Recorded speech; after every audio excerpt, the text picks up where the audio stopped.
So, What are you talking about? I'm going to talk about you. So this started when I did. Let's close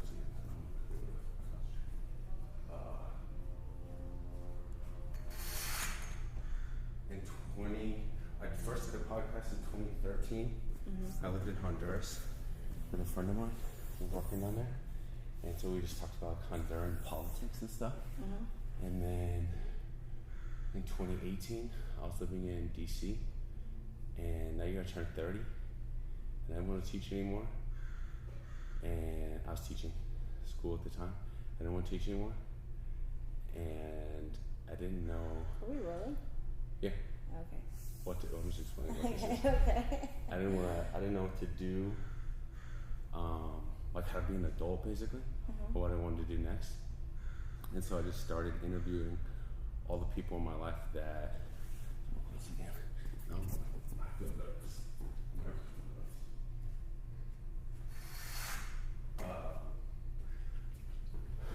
I started interviewing all the people in my life that basically I knew, who I loved, respected.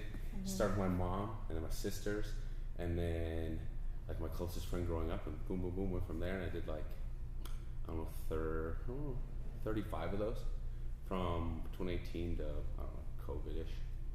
And then now I'm starting it again.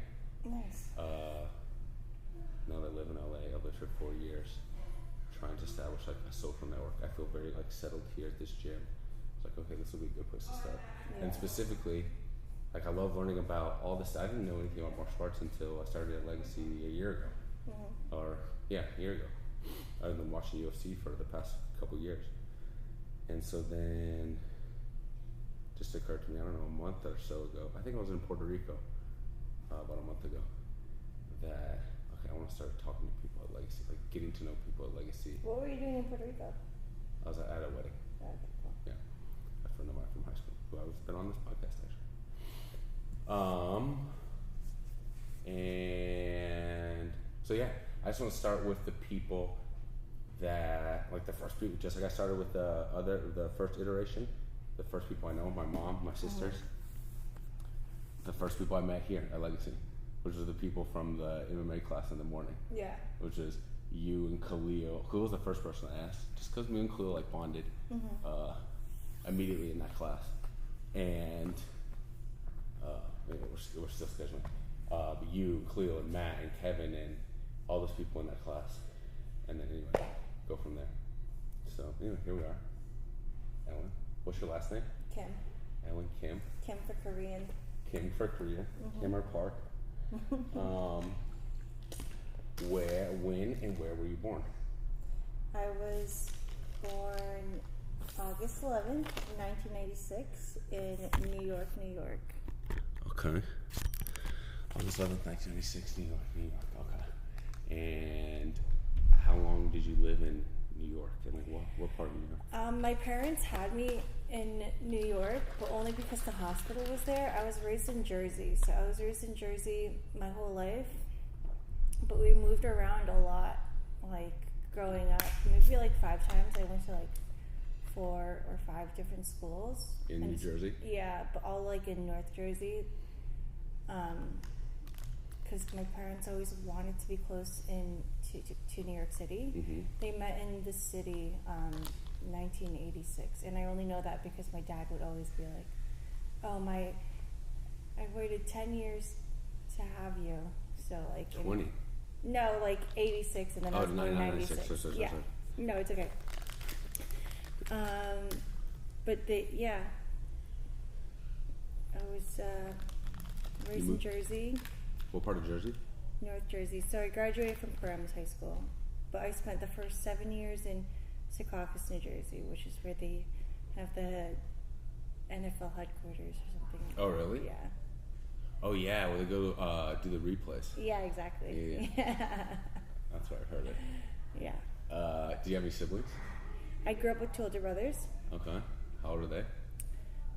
They were born in 91 and 93.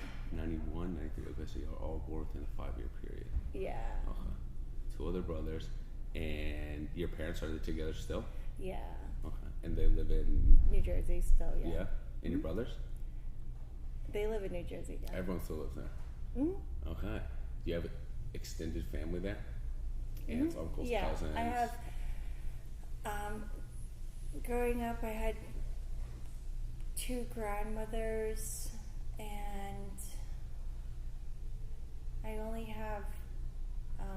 Both my parents have 1 sibling each, and their kids all lived in Jersey too. Okay. So I only had 2 cousins from my dad's side and 1 cousin from my mom's side. Okay. Yeah.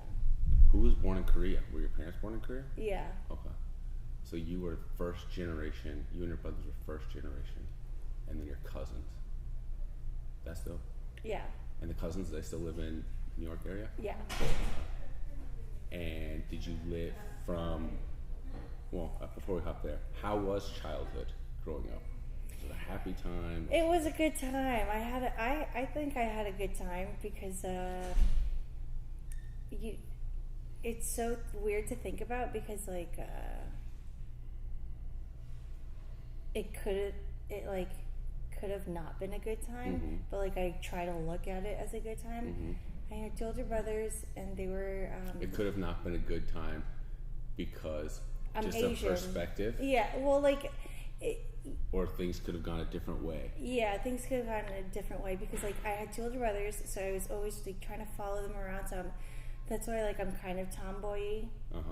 Or like I'm kind of athletic and like I can keep up with the guys is because of my upbringing. But then like the reason why it could have been worse is because I'm Asian, and it wasn't cool to be different back then. Or I guess like when you're a kid, it's even in New York. Yeah. When Asian kids. In Jersey, especially because it was like it's so Italian. It was so Italian and Irish and like. I guess in Secaucus there were a lot of like Hispanic people.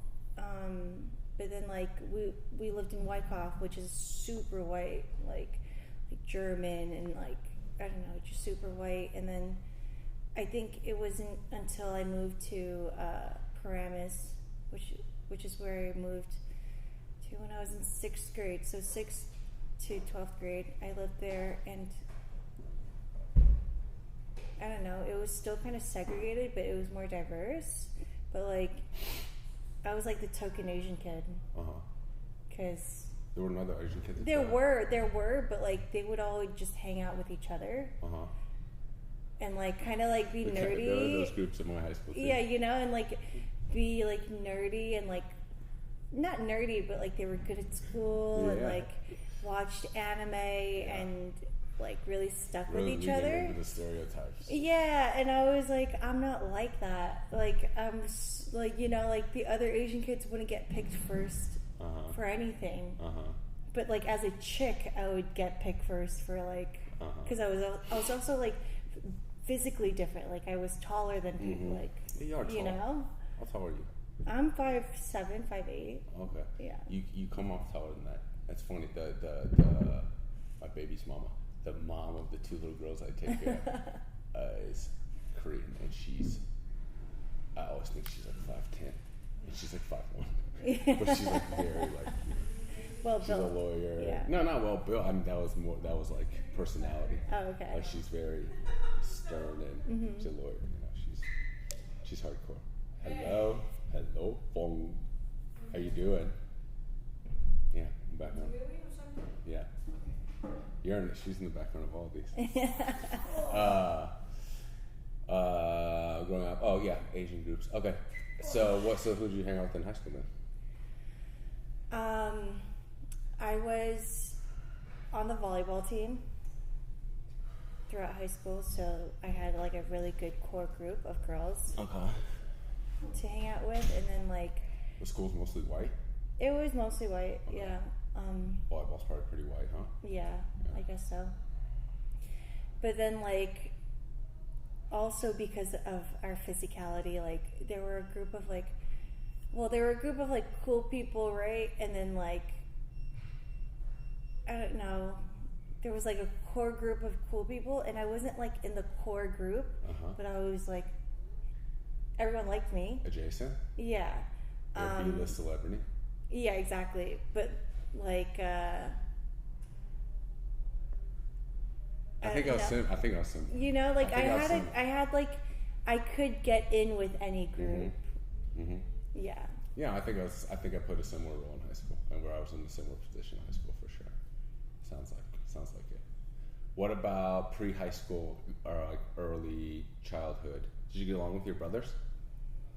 I got along with them, but they would always get into trouble. So they as soon as they got into middle school, they kind of like cut off ties with me.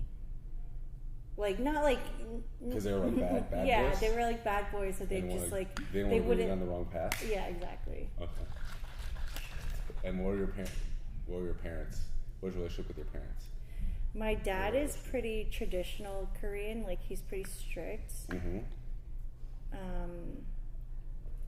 Like you know, like he's an immigrant parent. Like he doesn't know how to show love or like. Yeah. Like be, I don't know, verbal about his love, but like there was love. My mom's like a little bit more Americanized in the sense that she came to the States when she was 15, so she went to a high school in New York. Okay. And then like a little bit of college, and like she has really broken English, but she has her business and everything, like she could get shit done, but she was more like, she's a very like pushover and like people pleaser. So it was cool to have her as a parent. Is your father's English broken as well? Yeah. Or is his English better? I make a joke that his Spanish is better than his English. Really? Yeah. He speaks Spanish? For real? Not really, but like he doesn't speak English, like you know, like he's. Damn, so neither of them did really.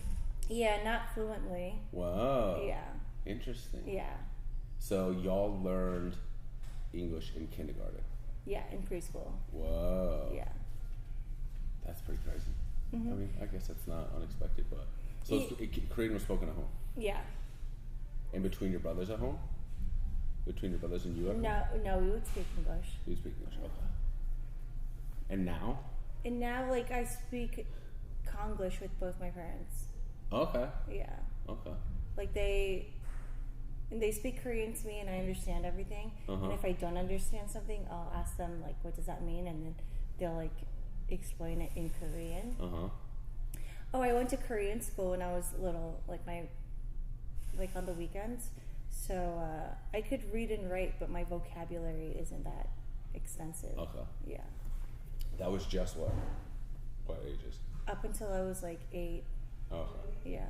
And that's what they taught you, like exclusively Korean. That was your formal Korean instruction? Well, that was like just like reading and writing in Korean was at school, and then but like my grandparents raised me until I was 7, so everyone at home spoke Korean to me until I was just about 7.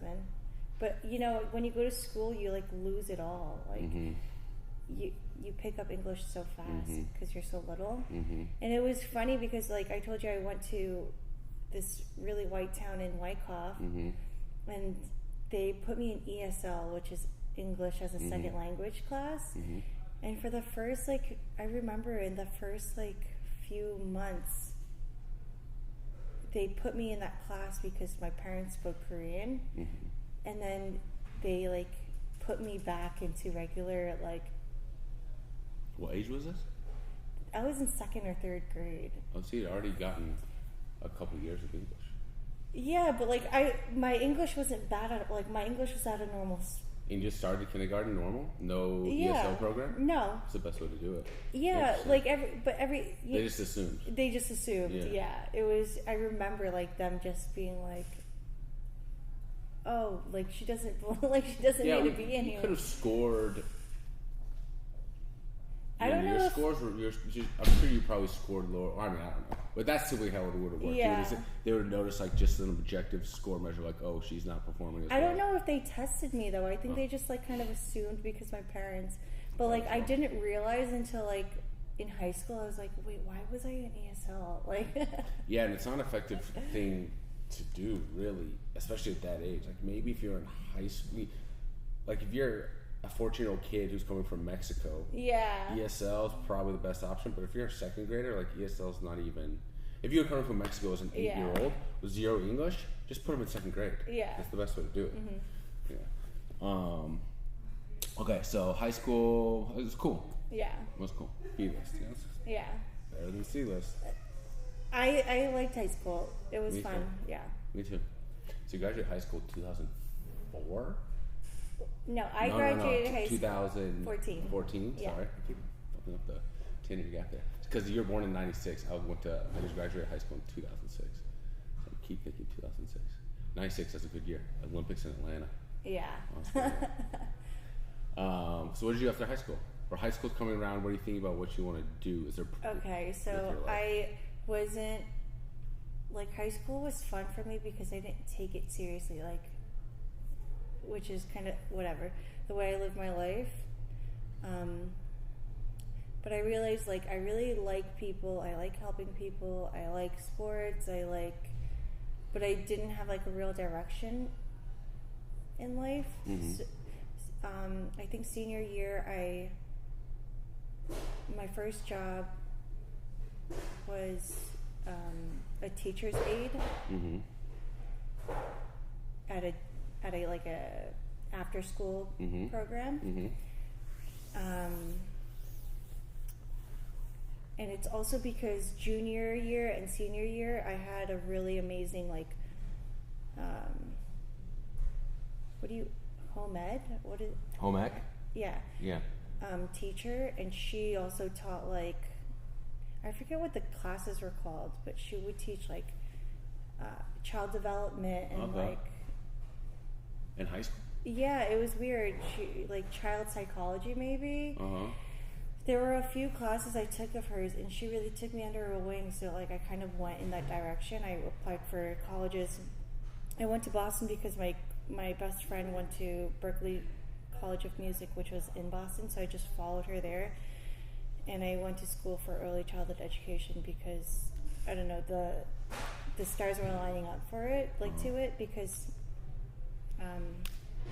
it's really because of Mrs. Slavin. Like, she was such a great teacher to me, and, like, she would always, like, encourage me to just, she would just be good to me, you know? And then I got to college. I was really naturally, like, good at what I was learning. But I was, like, doing my internships, and I was looking around me, and, like, no one really took me under their wing.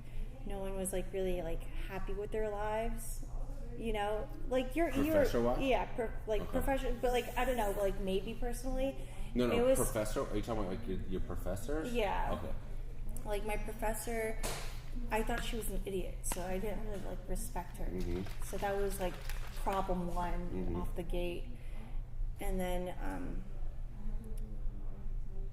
the teachers that I would intern with, I respected a lot, but they would always, like, talk about how it was kind of like a struggle from the Board of Education versus parents versus students, and it's always, like, this ongoing battle.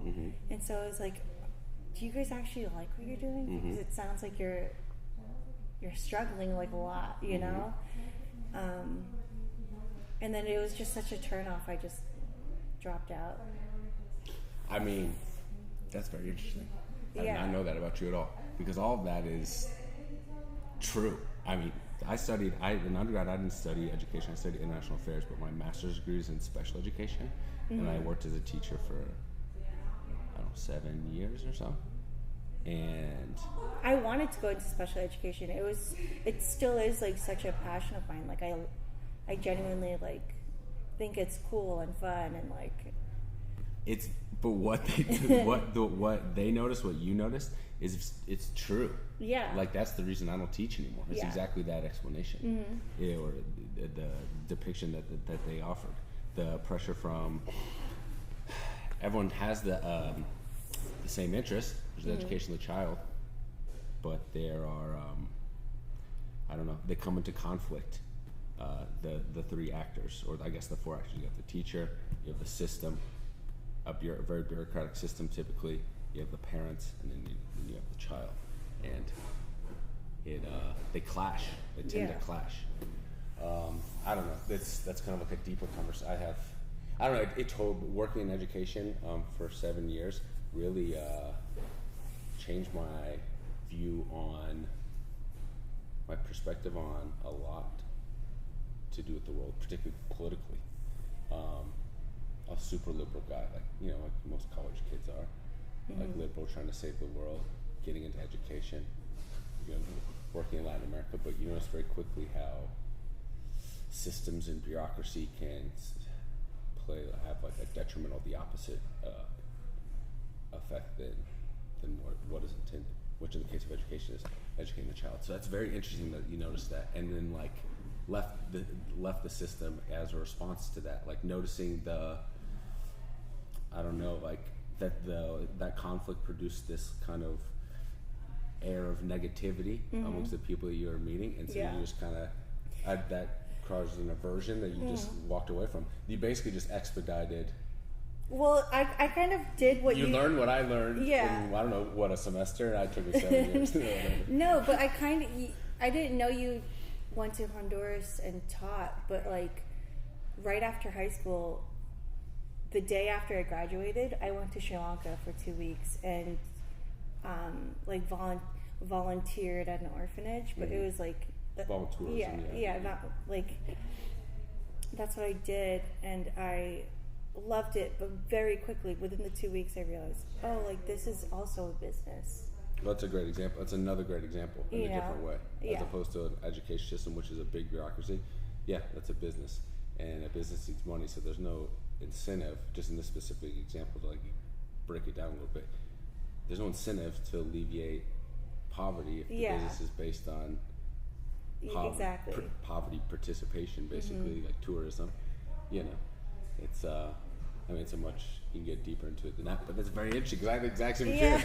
Because if I went from there, out of undergrad, it was 3 years teaching in the public education system. I was like, fuck, bureaucracy's getting in the way, parents are getting in the way, stupid these fucking kids. And you do your best to keep them do the best you can with the 7-8 hours you have with them a day.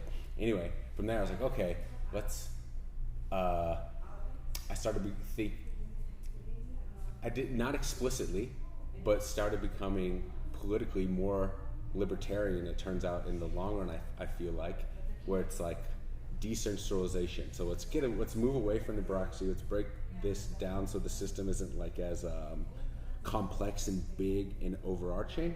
And so how can I still have a positive impact in this area of education without there being so much bureaucratic influence? And so then let's go to nonprofit route. And not a big nonprofit, a small nonprofit. I was thinking about going to Peace Corps, and that's like a big bureaucratic nonprofit. Let's go a smaller one, Honduras. And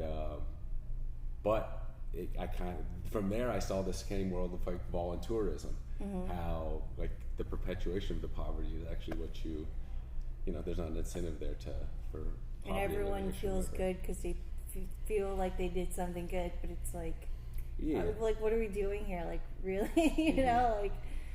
But it is important. Like I think, like all the connections and interactions you have is absolutely life changing. And well, the irony of it is the greatest benefit is to the participant, which makes sense, right? That's what you're paying for, but that's how. I didn't mean to get in like a political thing, but that's how like the market works. The person who's paying the money is getting the benefit. Right? It's not the person who's getting things for free is going to get the benefit. It just isn't, that's just like a principle of economics and of life that I've learned. So there's tons of benefit to that for the participant. Some cultural exchange on both sides that's beneficial to both sides, but for the most part, it's the kids coming from the West who, I did the same thing. I did the exact same thing in college, participated in this sorts of program, and I grew a ton. It was a great benefit to me. But like you said, I don't think it produced a ton of benefit on the other end. Anyway, okay. So high school, college, Boston, education, dropped out. You're thinking you want to become a teacher then? I wanted to. Yeah. I wanted to. What do you want to teach? What were you thinking? Well, I really loved early childhood education, and then I wanted to go into like specializing in like specialized education, like kids on the spectrum, and like with like, because it was now that I think about it, in senior year of high school, I there was a LEAP program, which was for like severely like behavioral challenged kids, and they would be like 5 people in class, but also like 5 teachers in that class, and then like the whole classroom was matted because they would bang their heads. High school age kids? Yeah, and they would. There was like an 18-year-old who like was still learning the ABCs, but like I wanted to be a part of that. Like I liked it. But then again, the system kind of like choked the joy out of it for me. Were you like volunteering in that class in high school? It was part of a curriculum. I think it maybe. Oh, because you had like childhood education classes at your high school. That's interesting. That's cool. Yeah. Where am I going? I just see you like sitting like the students in this program, whatever, like sitting on the other side of a two-way mirror. Observing the padded room like these. Yeah, no, but then I'd be like, it's, you know, yeah. You guys like taking notes, like crying. But that's a huge. That's one of the common factors between teachers and the Board of Education is like that teachers are always complaining, and this was from my teacher's aide job from high school to like I went to 3 different types of internships. One was at MIT childcare, so it's like babies of juniors. The other one was called John. It's like middle school, basically. No, but like literally 2-year-olds in 8th grade. The parents were like rocket scientists. Right. You know, like every parent was like so involved in the Bostonian like studies or whatever. And the what time is breakfast? 1 second. 20 minutes.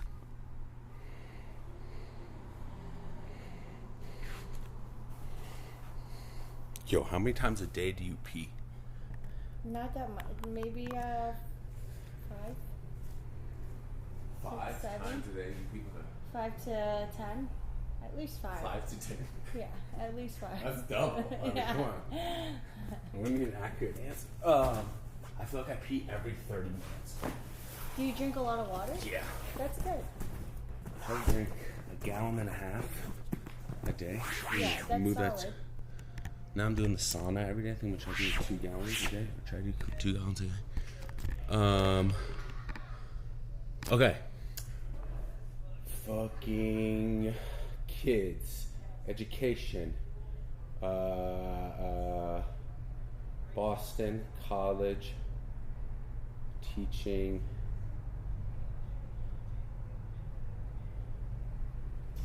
And then I dropped out, and then I moved. I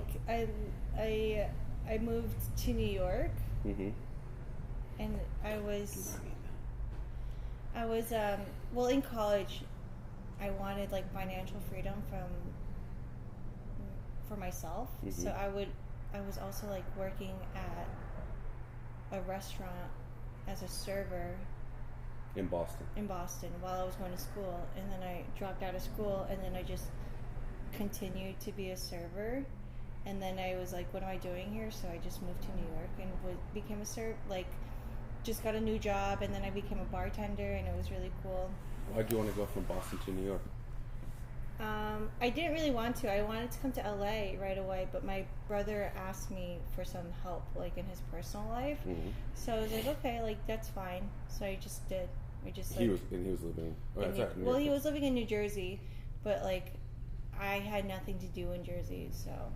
And New York to you wasn't like a new thing because. because I grew up in New Jersey, but my parents would take me to New York at least once or twice a week. I had like piano lessons from when I was like 4 to 7, like in New York, and it was just something I grew up with all the time. But it was so different to be an adult going into New York City, and like being an individual person and be like taking it in all again, like new. Some of the best years of my life, like seriously. In New York? Yeah, those post Boston years? Yeah, because the hustle and bustle, like the energy is just like real. Like it's crazy, right? Yeah, and like Boston's like one big college town. Like it's cool. Like it's a beautiful, like historically like rich in culture and like history, architecture. But New York has like just my commute to work from Brooklyn to Manhattan. It was like I was going through like the ghetto. Like I lived with like I lived in a Hasidic Jewish neighborhood, so I would go from the Jews to black people to Wall Street people in suits to like, you know, service workers to everything. Just on my like 30-minute commute to work, I would meet every single person in the world, like just on that one commute. And that's just like the epitome of like your life in New York. It's like you come across all of it, and it's just every day. It's just so normal, and that's what I loved about it. It's cool. Yeah, it's super cool. Yeah, I couldn't live there because, I mean, I'd love to live in New York at some point. The winter would fucking kill me. Yeah, but yeah, man, there's nothing like it. The energy is palpable. Like you were saying, the energy is there's fucking palpable. It's interesting because that's the impression I got, and that's the impression I have of that area. But where you grew up in New Jersey, not so far away, that wasn't the case. It wasn't like this melting pot. No, it was kind of like Burbank. Like Right. I live in Burbank now, which is like pretty funny because it's so much like the suburbs I was running from. I don't know, it's just so normal. It's like family oriented, and like there isn't a lot going on. I forget what word. No, just comparing. I had comparing New York to where you grew up in New Jersey, because you were saying when you were talking about your childhood how you felt it was segregated and you felt. Oh yeah, and I guess that's why I was so like drawn and like latched onto New York, because it was so diverse. And like I felt like acceptance. Yeah, like I belonged. Right. Yeah. How'd you end up in LA then from New York? Boston, New York, LA. Yeah. That's cool. I always wanted to move to LA, like I said, and it's really because like I make a joke that it's because my brothers played Grand Theft Auto. San Andreas. Yeah, that's and like, so funny. On the way back from Puerto Rico, do you haven't played video games? That's actually funny you bring that. I haven't played video games since junior year of college. Playing San Andreas, I was playing football, and I got hurt and found out I was like basically done. And I'd been on this like football mission, no distractions. And the day I found out I was done, I was like, I'm gonna give myself one day where I just cry and play San Andreas, and I did. And that was the last time I played video games until this Puerto Rico trip a month ago.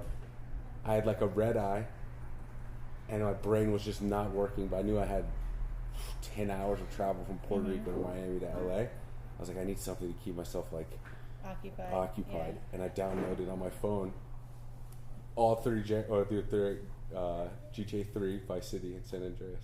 That's so funny. But it's like, you know, like you watch movies or like whatever's on TV, you're like, oh, I want to be there. Like that would be cool. Like because in Grand Theft Auto, it's like purple sunsets, orange sunsets with palm trees and like really cool cars. And I'm like, whoa.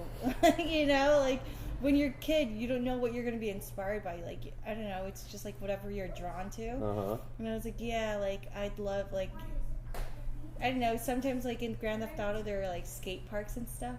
Like, I'm just like, that would be cool. Like, and like, again, I'm into volleyball. Are you still? Yeah, I still am. And like, beach volleyball? Yeah, but I make it a point that I'm still active in volleyball because that was like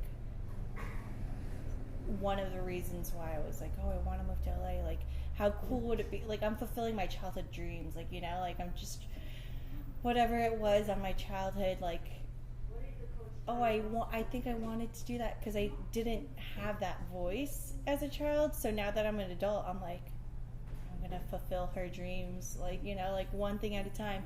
And that's why like I did join the gym. That's why I joined this gym, is because like I would watch UFC growing up and I'd be like, oh, that would be cool if I tried it. Like, maybe I would be good at that.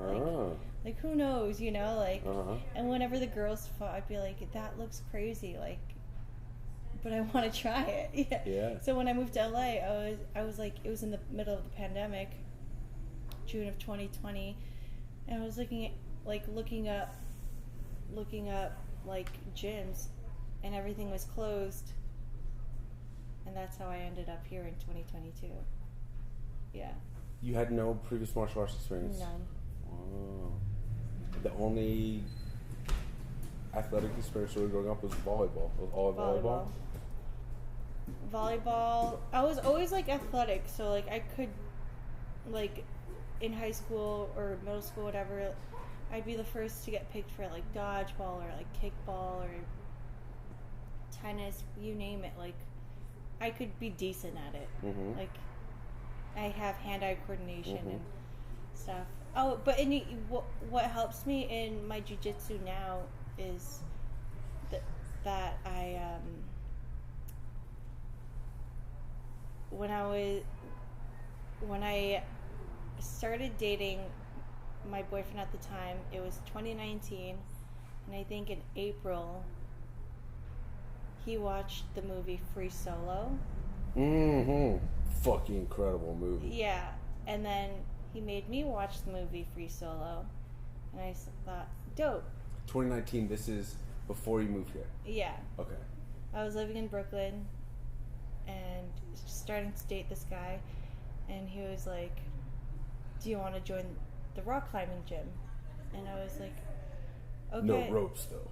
No, I was like, what are you talking about? Like, I was like, what are you talking about?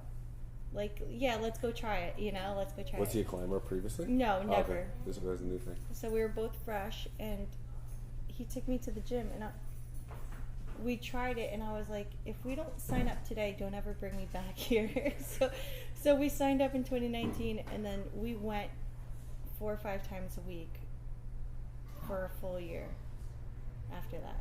Whoa. So you got into it? Yeah. Did y'all start rock climbing for real? Yeah, we went to Yosemite. So we From joined Brooklyn. in April. Yeah, we went to Yosemite in July. Oh, shit. Yeah. Is that advisable? Is that normal? Well, it was like, I don't know, but like, well, personally, I'm like kind of like an intense person like that, and so, and like, he liked that about me, so like he just like was like, yeah, let's do it. Okay. Yeah. So if I'm like What'd you into climb? something, we climbed like this dome called Hawks Dome. Okay, with no ropes? No, we did the hike, but no, that's insane. But it was fun. Like, You're inspired by Free Solo. Yeah. That's dope. That movie's fucking incredible. Yeah. That guy's the man. When he got the girlfriend in that movie, I was like, get that bitch out of here. You are going to fall immediately. Yeah. You need to be locked in. Yeah, that guy's the man. So wait, do you still rock on it? No. The reason why we stopped is because the pandemic. No, the pandemic. So I feel like that's something you'd be great to do. I guess, yeah, if you're doing it at a gym. Yeah. Yeah. And you're in Brooklyn. Oh, shit. Yeah. We would go to, it's called the Gunks, but it's like the most famous, like the best place to climb in the Northeast. It's in New Paltz, New York. This is outdoor. This is for real. This is rock outdoor, climbing. yeah. The Gunks. Yeah. Oh, okay. We went there a handful of times, which is fun. Before Yosemite. No, after Yosemite. Oh, for real? Yeah. Dang, so then this is like a 6-month intensive thing. Where you got competent, proficient at this? Well, we would go every day, and then he like looked up an excursion, so it was a guided tour that we did in Yosemite. And when you came to LA, did that go to the wayside? This new fun, interesting climbing? Kind of, just because nothing was open. Yeah, okay. Nothing was open, and I had my equipment. I still have my equipment, but like, I think I've gone rock climbing once in the past 3 years. Could you just grab your equipment and go by yourself? If I wanted to. You could pull that off. Okay. Yeah. But I don't have the, maybe not. Maybe I don't have the confidence to do it anymore. Right. Because it would be so new to me again. Right. But it would also, like, you would pick it up quickly. Right. Yeah, but dude, going out there by yourself. But people do that. I mean, yeah. Even relative, I mean, obviously do like Alex Honnold does it, but yeah, that's fun, crazy. That's always something that's interested me, man. Maybe down the road, but that just seems like something where I would end up fucking killing myself. Yeah, it could be dangerous. There's like no, you have to impose your own limits. Mm-hmm. Next thing you know, you're Alex Honnold out there fucking no ropes, and it's like there's mistakes that you can't take back. Yeah. Like martial arts is a dangerous, risky activity, but in all likelihood, you're always going to get like, you know, a second chance. There's serious consequences to like striking and stuff, but. But that's why, like, this is fun for me. Yeah, 100%. You know? 100%. We'll go 5 more minutes. So then, how did that transition happen? You come to LA. The most recent intensive athletic stuff you're doing was rock climbing. Everything's closed. And then I got into yoga heavily, like go do yoga a lot at home. At home. Yeah. And then I got into hiking heavily. I did over like 100 miles in 2021.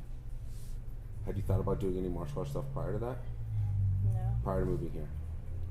No. Other than what you were saying about like when I got here, I started like looking it up. I Googled it. And it was funny enough, the reason why I found Alta is because oh, that's right, okay. It was an ad on my Instagram. Probably me too.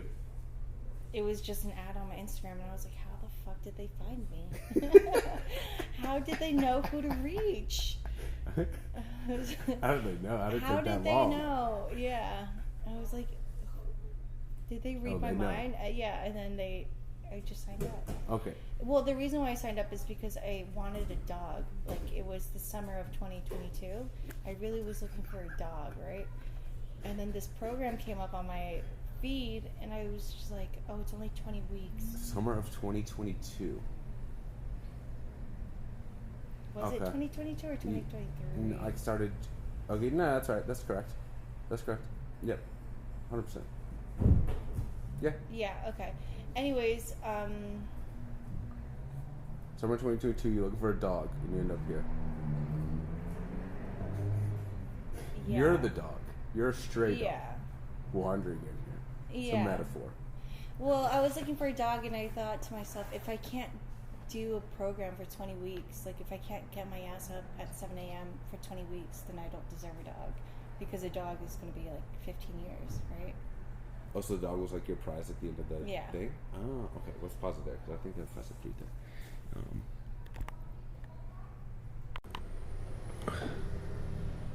Checky. Like checky. We're talking. I'm talking to Ellen. Ellen is here. Let's go. Cool. Okay, Ellen. Hi. Do you remember where we left off? You said Alta. Specifically, you're talking about being, or someone was talking about being a stray dog, coming in like a stray dog, and then, or maybe I said that, and then you said you were gonna get a dog. Yeah. As a reward for doing Alta? Yeah. Okay. Alta is an MMA program that like takes, used to be called Wimp to Warriors, and it takes just like normal people off the street, 9-to-5ers or whatever.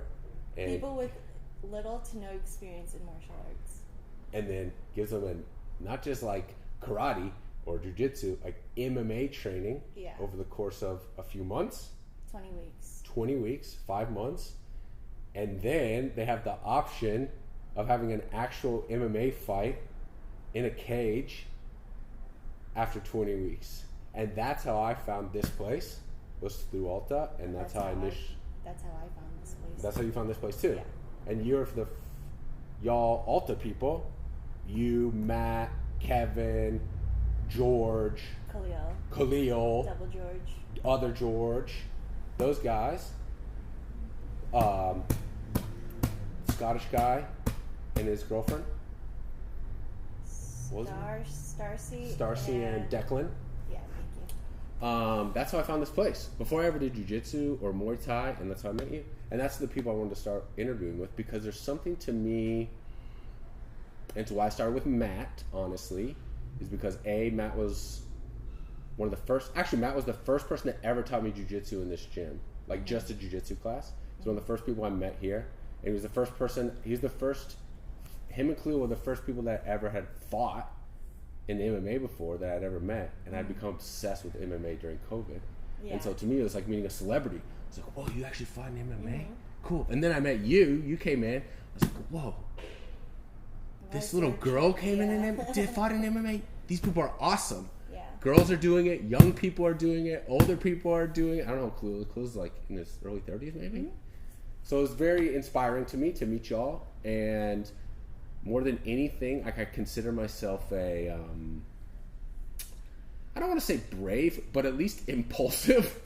Yeah. And one that like takes action before asking the questions, like shoot first and ask questions later type of person. I don't know if that's courage. It might just be stupidity, honestly. But I consider myself in that vein. But I consider people that are actually training for weeks and months at a time and then stepping into a cage. That's courage, in my opinion, because you're setting a scary goal in the future, and then you're taking action steps to prepare for that scary goal. And every night you have to go to bed being what I would consider. I think some people don't get scared, or you know. But anyway, I found that very courageous, and that's how I'm going to start interviewing you guys first. Let me. And in some ways, I find it even more so inspiring and interesting that, like, you and Khalil, as opposed to Matt is very interesting because that's like his singular pursuit, but in a ways I find it even more interesting to talk to people who are like have whole other lives going on. Yeah. And I've chosen to like incorporate this as part of their life. To me, I find that very fascinating. So, talk to me. Well,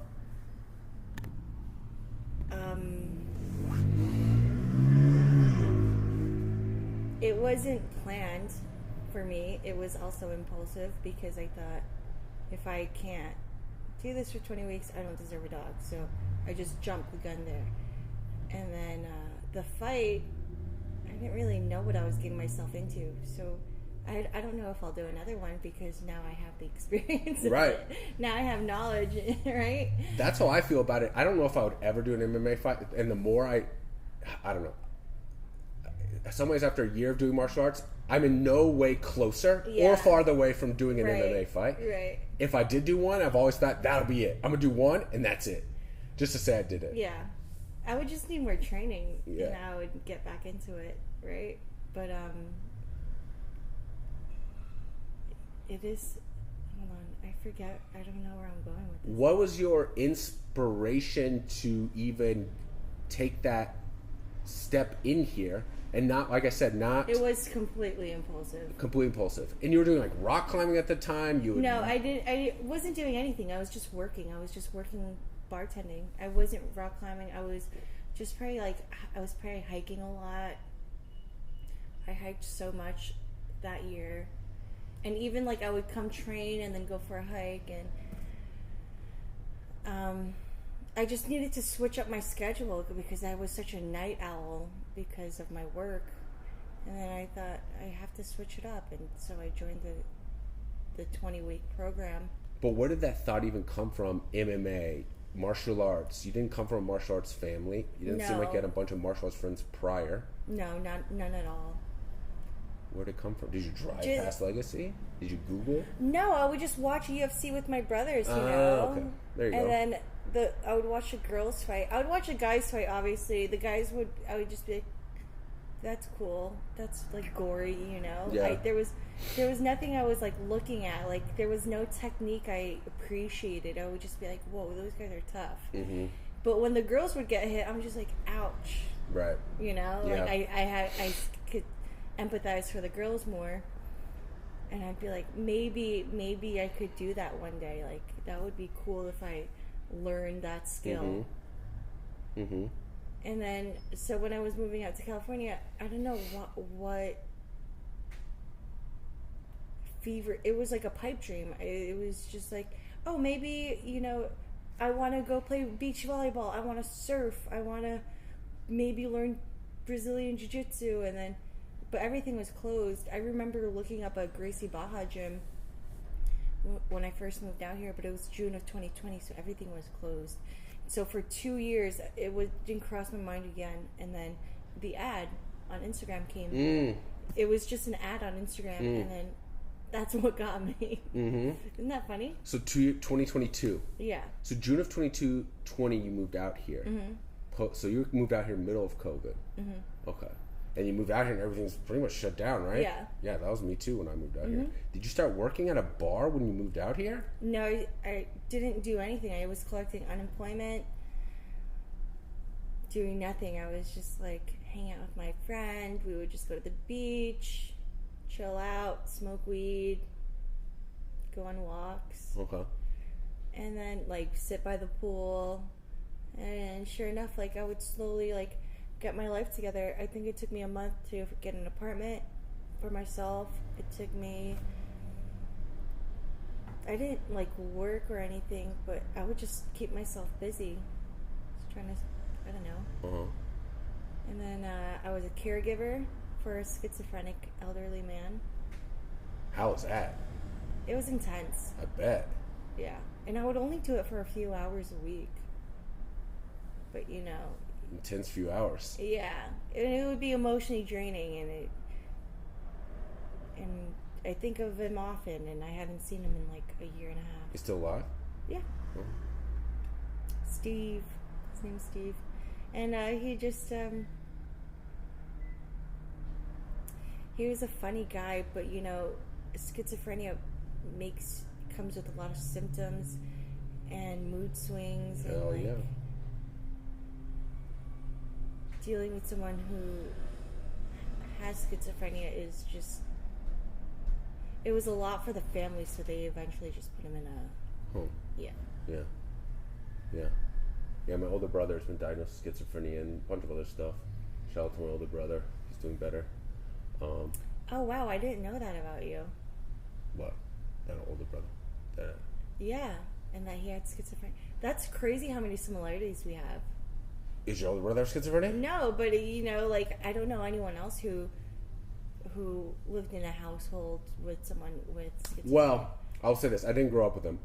I didn't grow up with my dad, and I have 3 siblings on my dad's side, who all grew up in Louisiana. I was born in Louisiana, and my parents separated right after I was born, and my mom moved me to Atlanta with my older sister.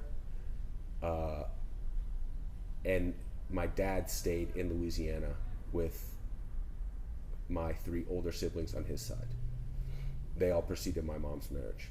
All of them, their mom, my older Louisiana siblings, their mom was institutionalized shortly after they were born because she developed schizophrenia bad during their like early childhood, my older siblings.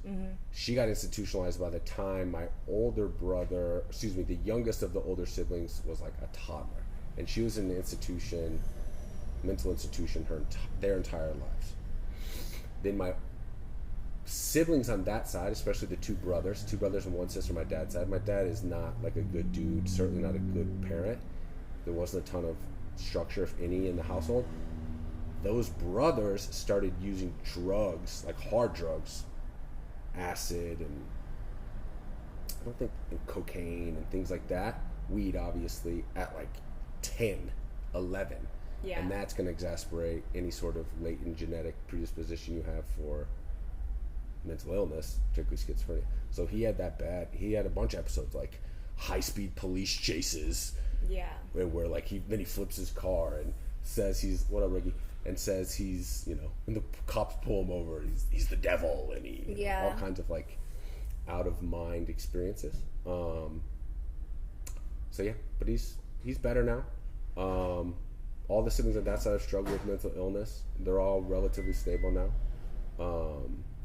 Yeah. And also, like, I taught my master's degrees in special education, and the craziest, talk about an older person with schizophrenia, craziest shit is like an 8-year-old with schizophrenia. Yeah, that's just and wild. He was diagnosed really early too. Like, I think he was diagnosed in his 20s, but he had it earlier than his 20s. But he's like 63 now. Yeah. And his sister told me that he was molested when he was 5 years old, so that triggered it. Yeah. And then drugs, obviously. And I think just like one day he just broke. Yep. Yeah. In his teens. Yep. Yeah, that happens, man. If you have that genetic, there's no clearly defined causal factors to a lot of these mental illnesses or things like that, but it's like if you have the genetic predisposition for it, childhood trauma or childhood abuse of some kind combined with drug use, you're going to have yourself a homeless person or a drug addict. And if the person doesn't have family support, then they're going to end up on the streets a lot of times, man. It's And he was very self-aware because he was like medicated well, but he was self-aware and he knew he was being annoying. Mm-hmm. Like he was just like, I'm sorry. Yeah. Like there would be moments of like, I'm sorry, I'm acting like this. Yeah. But then he'd be like, but no. Yeah. Like he would just be like, I'm sorry. Yeah. And then like some days he would just like be like, I don't want to.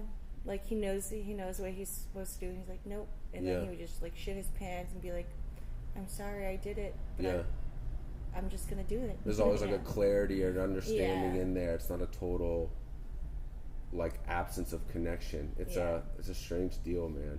I've struggled with mental illness throughout my life, but like during my childhood, OCD, like obsessive compulsive disorder, very bad, but never like, man, when it gets scary is that like those like break from reality illnesses, where like you can't quite tell what's real and what's not real. I've never had that experience, and that shit terrifies me. And feel very bad for people that go through shit like that, man. Especially if you're doing it without family support or a caregiver like you, and you're just on the streets, fucking hearing voices and shit. It's insane, man. Anyway, when you came into Legacy, like how did that start day one at Alta? Did y'all all start together, like a bunch of newbies? Yeah, so there was probably like 25 students in the room, and we're all just like doing drill lines, like warming up, basically like jogging, punching, like what do you call that? Ghost fighting? What do you call that? Shadowboxing? Yeah. Ghost fighting in the Safeway house. But like there were drills. Like the first day I was late, like 20 minutes, or like 10 or 20 minutes late. And the first day, we all got sweaty, and then Edson, Professor Edson, I don't know if you've ever met him. This is the dude that used to live upstairs. Yeah. He's Brazilian, 5th degree black belt, was a pro MMA fighter. And he looked at the end of class, it was just like, I was sitting on the bench, and he just goes, why you want to learn MMA? Like in his thick Brazilian accent, he was like, why, you want to fight? And I was like, I don't know. No, I don't, like, I was like, I don't know what I'm doing here. And he was like, okay, don't be late tomorrow, And then, honestly, class starts at like 7 a.m., by the way. And then, and I already have this lifestyle of, like, first of all, I'm never on time to anything. Second of all, like, I was a night owl, and this is my first time, like, getting up. And also, we started on a Monday. That night before, I remember, like, going out and being like, this is my last hurrah. My life is going to change tomorrow. I remember, like, thinking, like, from tomorrow on, I'm going to be a morning person. I'm going to be a morning like, so I drank so much the night before. Of the first practice? Yeah. Whoa. Because I thought it was my last hurrah. Yeah. I like acted like it was like my bachelorette party or something. But my lifestyle didn't change much. I just had to get up and work out early in the morning. So my second day, I think 3 people came up to me and they were like, so are you going to do the smoker? Are you going to do the smoker? I was like, what the fuck is a smoker? I have no idea, like, of any term. And apparently that's a fight. A smoker just means a fight. It's like a gym fight. Yeah. Yeah, fight in the gym. But they're like a fight. Yeah, so they're like, are you going to do a smoker? Fight. I was like, bro, I don't even know how to throw a punch. Like, what are you talking about? Yeah, it's my literal second day. Were there any other girls? There were, it was 3 girls maybe more. But okay, so after the first day, or when we were bowing out, Edson goes, there's 20 of you here today, but next week there'll be 10, and the following week there'll be 5. And sure enough, the following week, there were 10 people. Whoa. Yeah. Because it's not for everyone. Like, yeah. It's also 7 a.m. It's, like, getting up, exactly. Well, first of all, it was expensive. It was $90 a week. Mm-hmm. More than that, wasn't it? No, it was $90 a week. Okay. And it... Wait, $90 a week, that's $360. Okay, that makes sense. Yeah, you're right. Okay. So it was like a few grand total of the program, whatever. Maybe like $2,000 or something. But it was, to me, it was worth it because I have no skill and I learned a lot of skill. Mm-hmm. And it was a workout, and I probably gained 20 pounds since my first day I walked through the door. But it was just the skill, and like there were 3 other girls probably, and one girl was really intense. Her name's Megan, and she had boxing experience, and like when we would do the drilling and stuff, she would go so hard on the other girls and me. And then one day we were doing like grappling technique, and I guess like this is how I found out I was a better grappler, is because she'd be like, you're going too hard. I'm like, bitch, you're punching people in the head. You would throw fists at me so much harder than this. And like one time, like I don't know what kind of drill we were doing, but like I like literally like grabbed her arm and like, or maybe I like literally picked her up and threw her, and she never came back the next day. Oh really? Yeah, she was like, and she left a review on Legacy Google, like on the Legacy Google thing. She left a Google review and was like, this gym is so unsafe and the professors here are not good and do not come here. She left a bad review of this place, but she was just a strange cat. Yeah, my experience, that's definitely not the case. I mean, you get what I've always said to people, especially about the MMA class in particular, but in general, is like, you get what you want. Yeah. If you want to go soft, you can go soft as you probably. Yeah. If you're trying to fight, it's going to be harder to like find something that's just going to go balls to the wall. But if that's what you want, I'm sure you could find it here as well. I definitely would never consider this place like reckless or unsafe. The MMA is the closest to that, but like for the most part, I think she did probably 5 weeks of it. 5 weeks out of the 20. Yeah. Okay. So, you know, and by the 5th week, she wasn't like, you know, by the 3rd week, we all knew, like, we have to match each other's levels. Mm-hmm. Like, the bigger guys would go so soft on me. Mm-hmm. But for 5 weeks, she would just go hard on everyone. And then when someone else went hard on her, she'd be like, oh, you punched me. And it's like, bitch, we're all matching each other. But my experience was, like, really amazing. I think the first 2 weeks I would drive home and cry. Whoa! After class? After class. Why? It was cathartic. It was like a healing. I don't know why, but it triggered a lot of emotions in me because, you know, growing up with 2 older brothers, we would fight and stuff. And it just kind of like triggered like different emotions in me. And like I I had to put a cat down the year prior, so like my mind is so scrambled.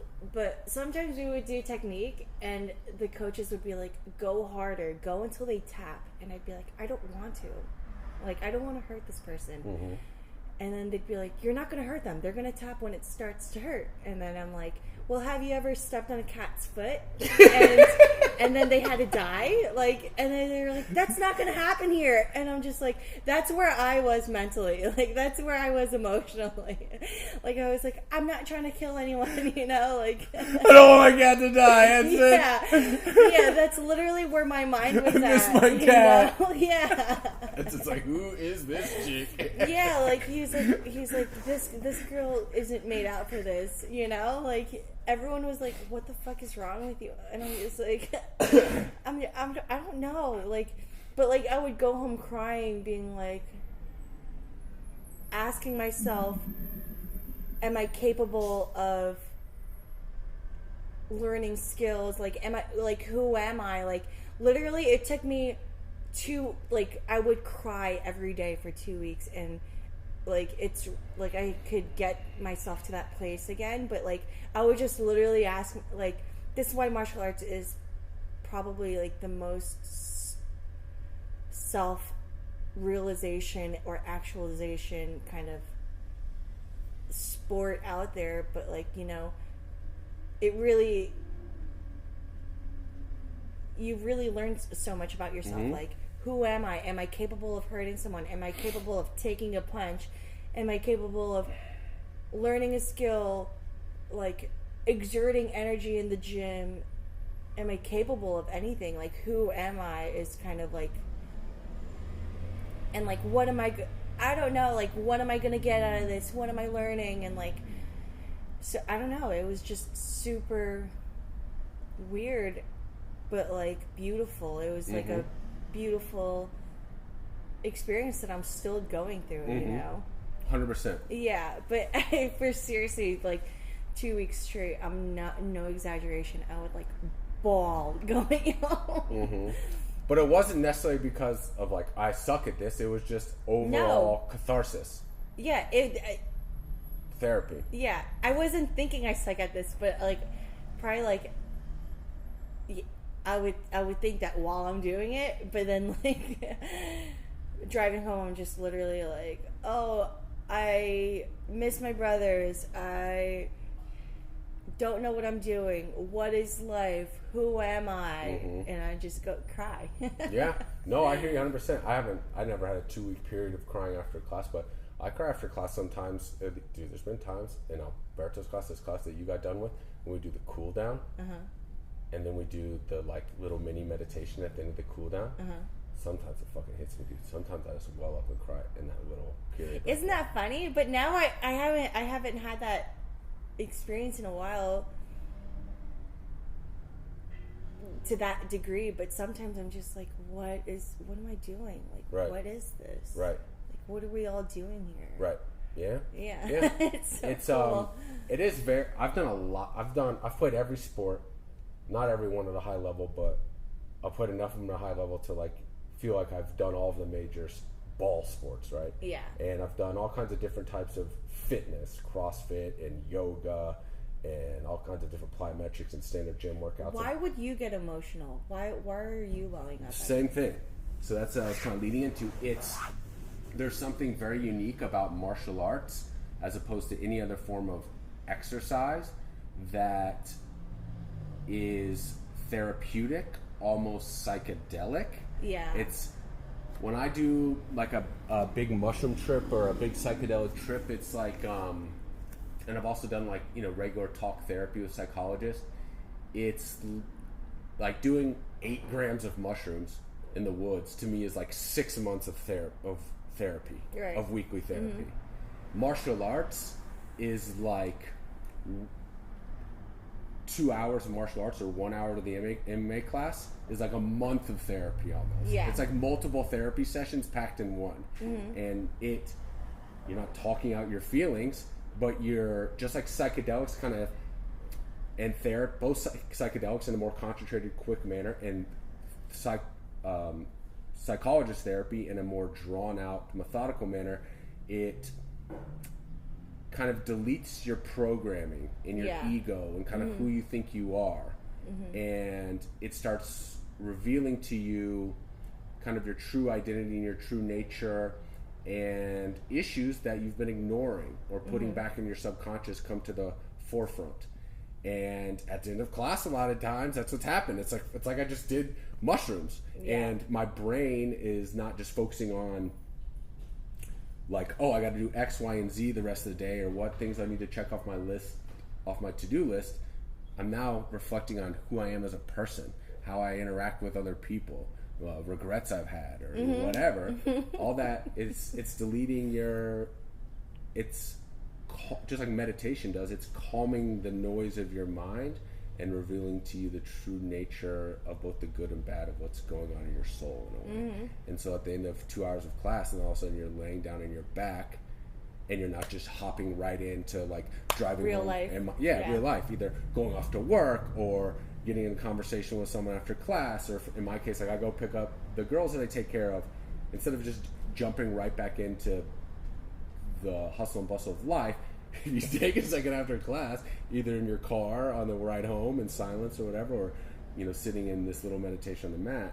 I think if you're really pushing yourself and engaging in this activity thoroughly, it's going to start bringing up things in your mind. And especially, I think, earlier on. Hopefully, as you and I continue down this martial arts journey, maybe as black belts, we're not crying as much after class or whatever. Maybe we've gone to some of those things.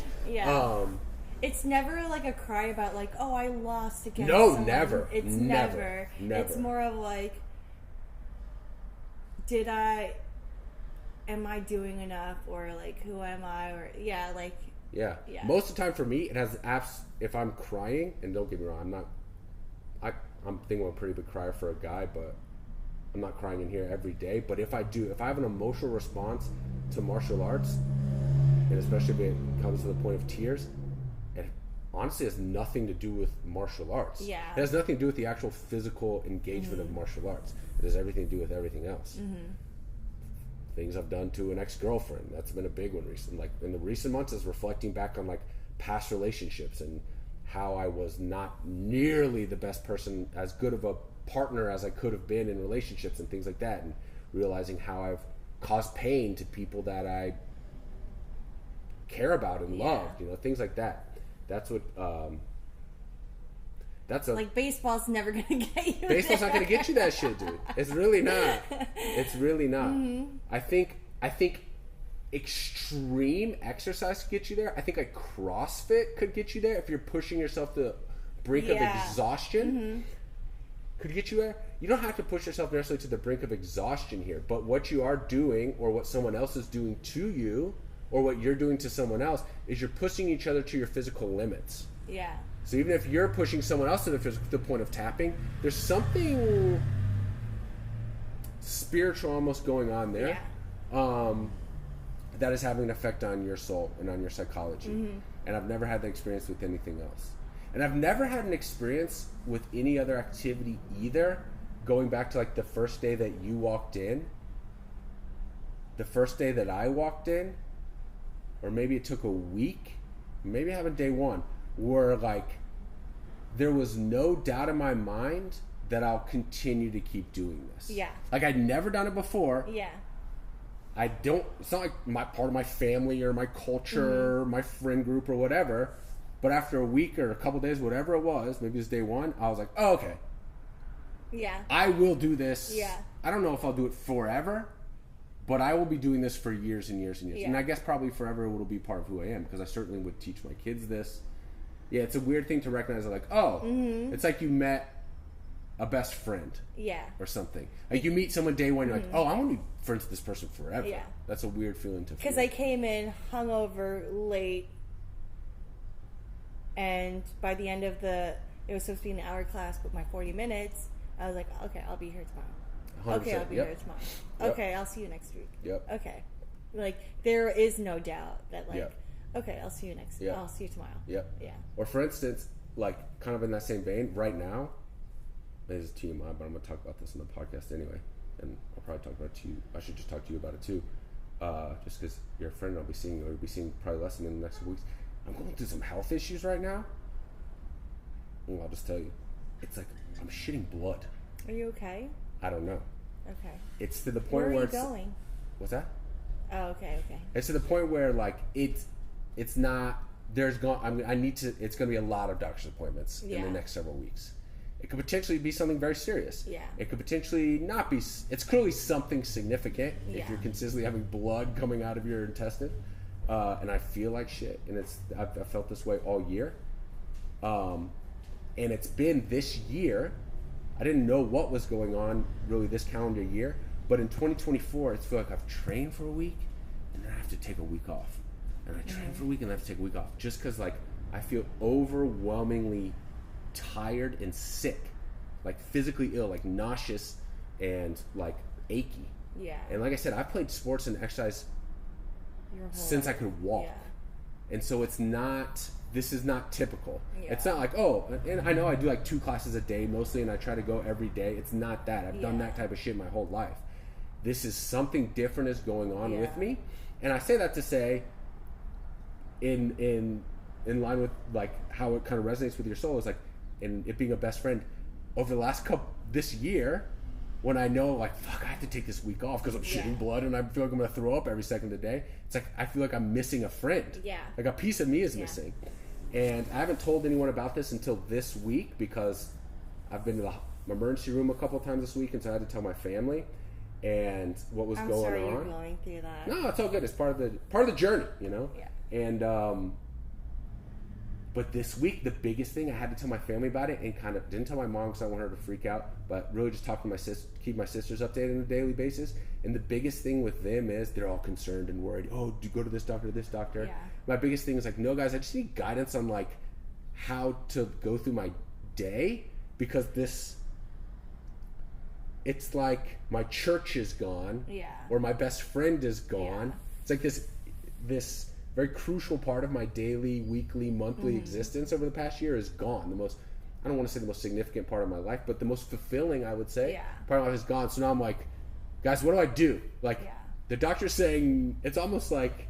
it's like a new code, okay, because sometimes there are days, like, where I can't train, but for example, like this week, I didn't train Monday through Wednesday, and it felt like another COVID was happening. Yes. There you go. It felt like I was in, That's a great analogy. Yeah, like, you know, when everything shut down, like, you couldn't go out to a restaurant, like, you couldn't do anything. That's what it felt like. I was like in, what do you call that? Quarantine. I was in quarantine. Yeah. It just felt like quarantine. Yeah. Because I'm like, what am I doing with my days now? And it was only 3 days long. 100%. It's so... And then when I came back, like, I was... over the moon, like, oh, I'm so happy to see you guys. And it's so funny how I think the word you used is the perfect word. It's so fulfilling. Yeah. Even though, like, you know, we're beating each other up. I don't know why there's like so much purpose to it. Yeah. Like, because it's beyond exercise. It's exercise combined with therapy, combined with community in a way. Yeah. Which is something a part of this, and part of this podcast is like, that's something that as I know that I'm going to stay at this gym going forward, that's the big piece that I kind of want to cultivate, and it's part of these interviews. Like, I want to start building community amongst these people too, because it is meaningful to me. It's not just a place I go to work out. It's not fucking Equinox or whatever, Planet Fitness. It's like a place where human beings are going. We're all having this experience in here.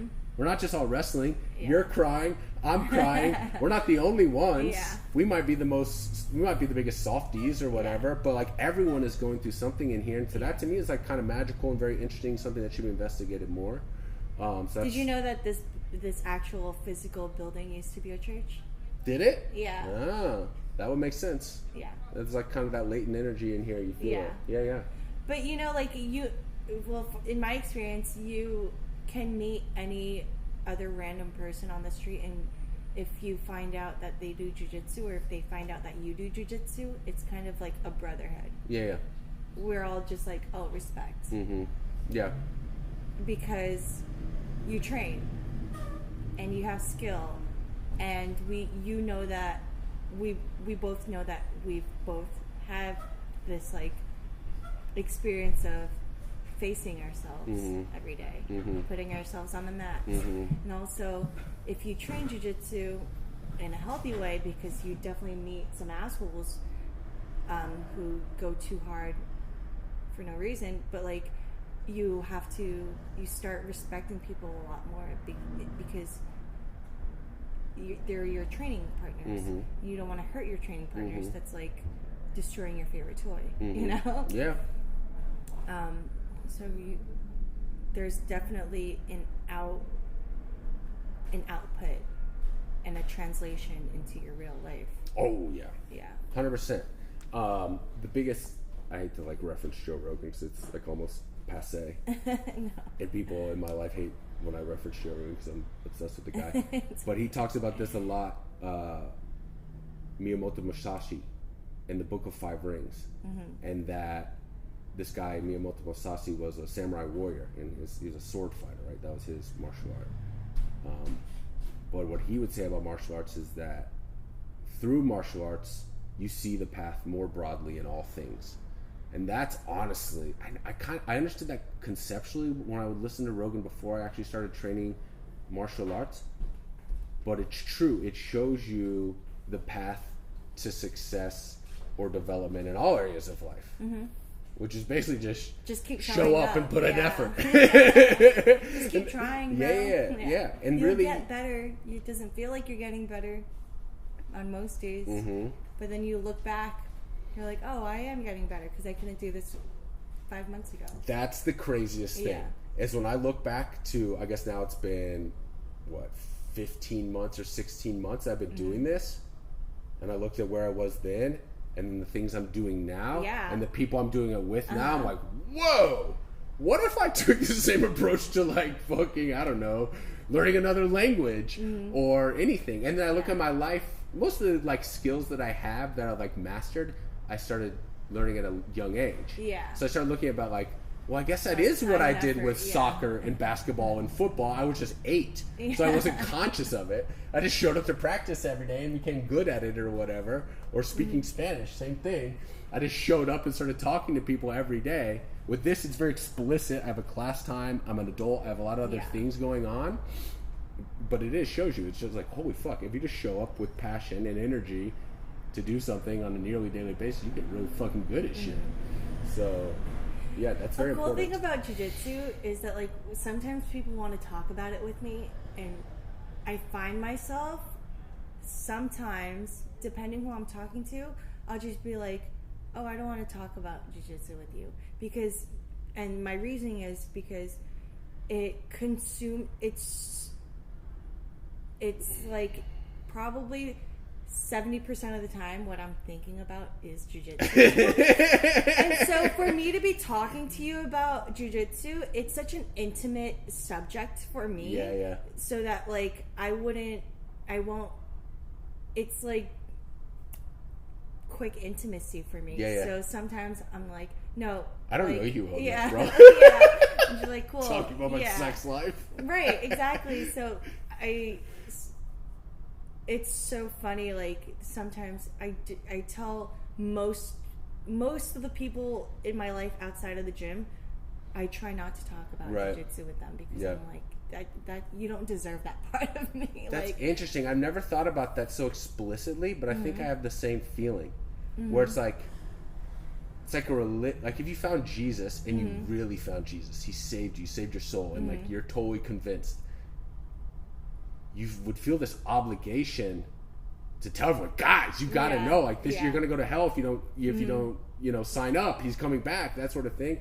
It's a similar like religious conversion, but I guess I don't feel that like it's not the only like Christianity. It's not the only Christians. Hardcore Christians think this is the only path, or hardcore any religion. This is the path to salvation. I don't think jiu-jitsu is the sole path to salvation. So I guess I don't feel this obligation to talk to people about it. But then additionally, it's also like you're not gonna get it unless you do it. Yeah, but like if people are like thinking about it, I'm always like, yeah, you need to do 100%. It. You need to do it. You need to do it. I would. Yeah, that's true. I would never tell anyone don't do it. Yeah, but I'm never like, or, sorry. I'm always telling people like, oh, jiu-jitsu is really good for you. Your discipline, your mind state, your health, your everything's like, it's always a plus. But I'm never like, oh, I love to play guard, I love to play De La Riva, unless I respect you and I, know, like, am willing to share a part, like, my experience with you, I'm never like, I don't know, I feel I hear you. it's so sacred to me. Yeah. Interesting. I'm not even there yet. You're a year ahead of me, I guess, in the game. But like, no, I'm only 6 months ahead of you. Oh, that's right. Okay, yeah. 22. Okay. So Yeah, we're basically on the kind of similar trajectories. I'm not even there yet as far as the details of it. Like, I wouldn't even feel almost capable of having a detailed conversation like that. I guess I could, but like, if someone were like, hey, what kind of game do you like to play? I would, like, I almost feel like, oh, yeah, like, yeah. Yeah, like, back up, ease up. Yeah. Like, I don't know that much. You're talking to the wrong guy. Talk to the blue belt or whatever. I don't even feel like at that level. But the first like 3 months of showing up every day to MMA practice, I didn't even know what mount was. Like, I was like, side control, who? Like, guard, what's guard? And like, I literally didn't know, and it's so funny. So whenever I see white belts who know like what guard means right away, I'm like, you're doing better than me, bro. Really? 100%. Yeah. And some people take it can be a very kind of academic or intellectual pursuit in a way, jiu-jitsu especially specifically, and that I think it does attract a lot of intellectual, nerdy type of people. Oh yeah, because there's so much to learn. Oh yeah, that's not my. Actually, I was just having this kind of conversation with Matt and Dylan when you were walking in about like different ways to approach the development of your knowledge. Do you approach it more like you're studying a subject, you're taking notes, you're reading, or kind of more the approach I was taking, just like show up and do it? And the comment I was making to them, because they were going back and forth about, I used to take notes, I still take notes. To me, all of the stuff that I'm best at in life, I've just done. It's like working with children, making friends, playing sports, speaking Spanish. I love the analogy you made earlier of, I know all the history of UFC and NFL. Yeah. And I never once took a note. Yeah. I couldn't tell you dick about the history of the United States. Well, I could tell you some, but not nearly as much about the history of the United States. I took a lot of notes on that stuff. You could go to school for it, or you could just do it. Live it out. Well, I was just in a very concrete example. I have my master's in special education, and that was a 2-year program. And during that 2 years, I was also teaching for the first time. So I started teaching before I even stepped in the master's program. And the master's program is an academic program. You're reading books, you're reading articles, you're having discussion with your professors and your classmates, you're writing papers, you're taking notes.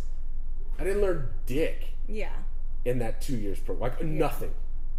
But in the first 2 weeks of being in an inner city school teaching kids with severe behavior issues, I learned in that 2 weeks way more than I did in the 2 years of the master's program. And in the 3 years of teaching in that environment, I learned, I got my PhD in fucking special education, honestly. That's like when people, because I bartend, when people go get a license from bartending school. Oh, yeah. And then when they get a job bartending, they suck because, okay, cool, you have a license. I didn't go to bartending school. I started behind a bar. So like, I told my bartenders, I'm like, I don't have the cool piece of paper you do, but I could sure make a better cocktail than you ever could. You know? Where it gets a little, I hesitate to even say this because I'm about to open up a subject that is very murky to me, and I don't quite have the experience probably to even discuss it. But I'll be interested to get your thoughts on this. There's a little bit of that in jiu-jitsu too, though, with the belt system and the ranking system, where it's like, oh yeah, no doubt. I know exactly where you're going. I said this. My first jiu-jitsu, specifically jiu-jitsu class I ever took, Matt was my coach on a Saturday, and he was 20 years old at the time, whatever. And he was so patient, and kind of like, this guy is a teacher. Like, this guy could teach. jiu-jitsu. And that was kind of my first, okay, this is how, he's a purple belt. This is how it must be. Mm-hmm. Then I started that week showing up to jiu-jitsu class and rolling with higher belts and shit like that. And that wasn't it at all. There are different levels to everything. There's different personality types and people and levels of ego. Mm-hmm. It's like I had just said about how hopefully when we're black belts, we're not crying anymore after class. That's kind of my operating assumption, is that as you rise the ranks, you should become more enlightened. Like there should be a direct correlation between the color of your belt and your enlightenment, which means that's a positive correlation, which means it's a negative correlation between the color of your belt and your ego. You would think. That's not my experience. No. What I told, there was a girl in that first class who was visiting, and her and I ended up developing a quick little relationship outside of the gym. And I remember telling her, she's like, what do you think the gym did X, Y, and Z, and I only had a couple weeks experience in jiu-jitsu specifically. I referenced Matt, and I said, like, that is the type of martial arts that I want to become. If I ever teach this martial art, that's the kind of teacher I want to be. That's the type of human I want to be. Talking about developing outside of the gym, right? But I said that's not a guarantee. No. Because he's a purple belt and he's 20. And I've also over the past week had a lot of experience with brown belts who are 40. Yeah. Or whatever. And I was like, it's not everyone is becoming like a sensei, enlightened yoga master. This is fucked up, but this is the thing keeps coming to my head. I was like, some of that is fat guys playing dress up, giving each other high fives. And when someone comes in and disrupts that, their like club or whatever, their ego comes out. It's like, what are we doing here? Are we developing ourselves as martial artists and people, or are we in a club here to continue to kind of inflate each other's egos and pat each other on the back and play dress up and pretend that we're like ninjas, tough guys, because we do jujitsu. And we've been showing up here for years. Yeah. And so therefore we are entitled to your respect. I try to be friendly and kind and genuine and engaging with everyone I meet, but that doesn't mean I respect you. Yeah. You're going to have to earn my respect. Yeah. Either through our conversations, or if we're not having conversations, then we're put in a martial arts context in the way that we interact as martial artists. So that could be, whoa, you're super good at this, or whoa, you're a super good training partner, or whoa, you respond really well to adversity. There's different ways that I respect human beings. It doesn't have to be one type of human being. But there's also ways where I don't respect you, and that's like you're not being friendly. You're not trying to help. You're not here to help others grow. Like you're saying, like it's not just about you here. We can only get better through each other. Yeah. So you need sharpen iron. Yeah. But it's a beautiful. It's a really important part of jiu-jitsu is that you will get. Everyone different walks of life, and everyone's different egos and stuff. And it's funny you said hopefully by the time we're black belts, we won't have like this emotional experience at the end or whatever. But I think if you're doing it right, maybe you'll have it more often. Yeah. Or it's such a real subject because. It's very good. I don't want to offend anyone, but I'm just expressing that's what this whole podcast for me is. It is. It's such a real thing because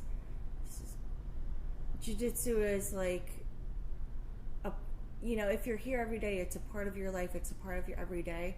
And then some people take it, different ways. Some days it's like, fuck everyone, I'm gonna show up oh, who's this fucking white belt, and just destroy them, show no respect. And then there are guys who you could tell they're going like no pressure, all technique.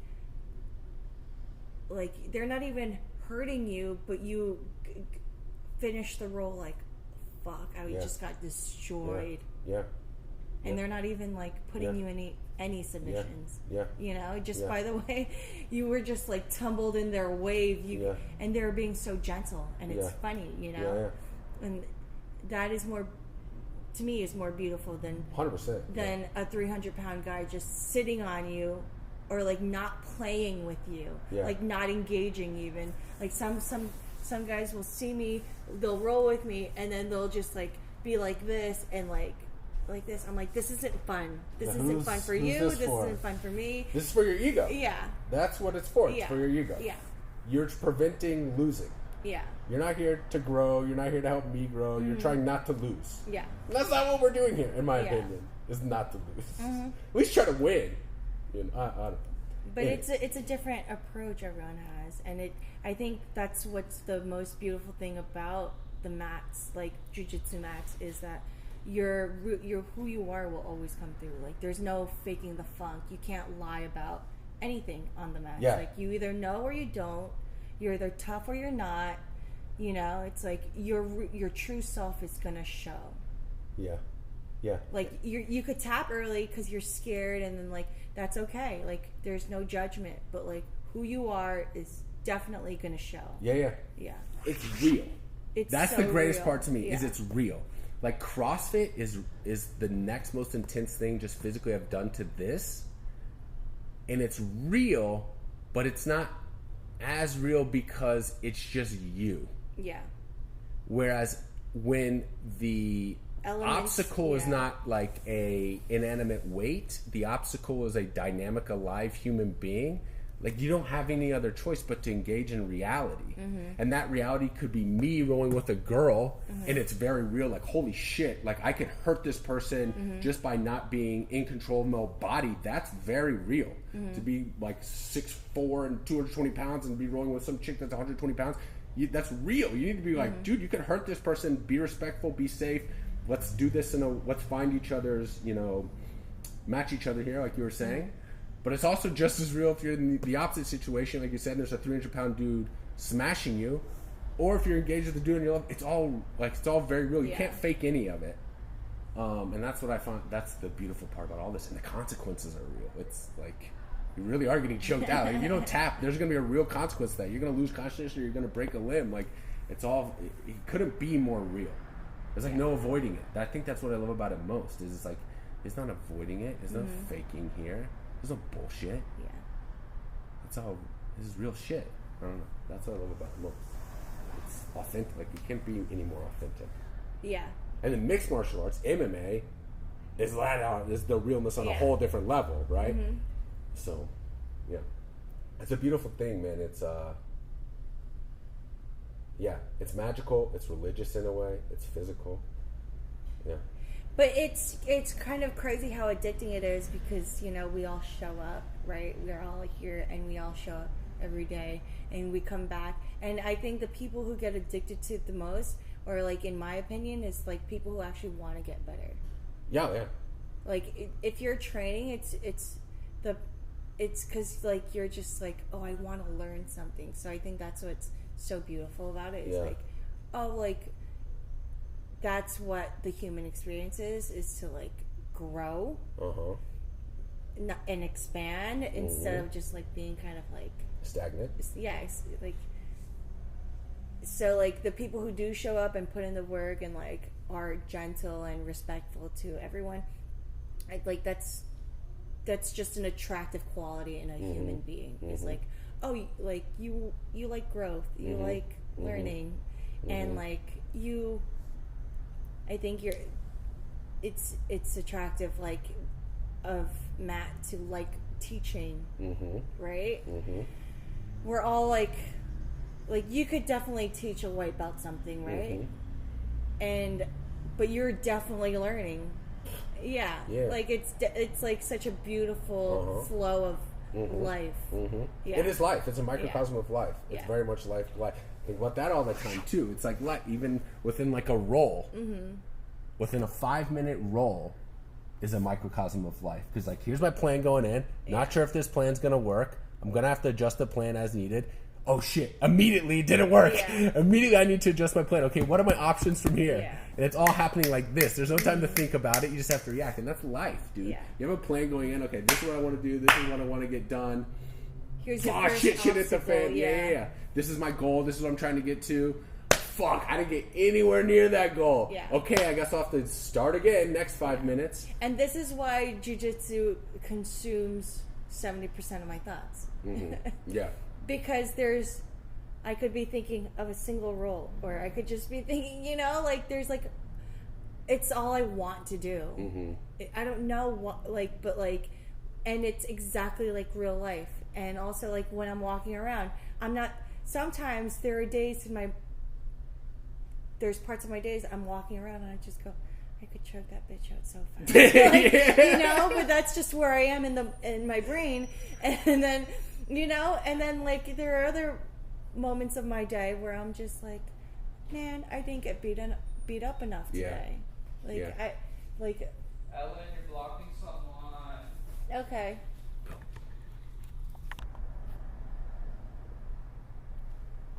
Cool. Okay. You ready? Yeah.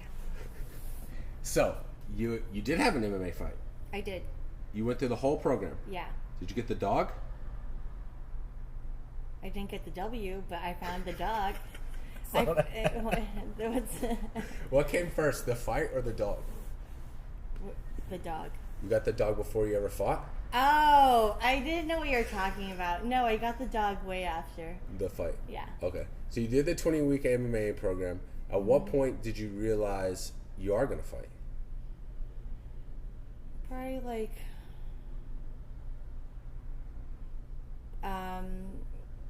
probably by like week 15.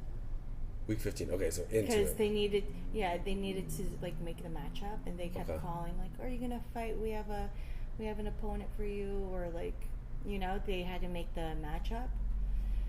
So I confirmed it, and I fought this 40-year-old Olympian.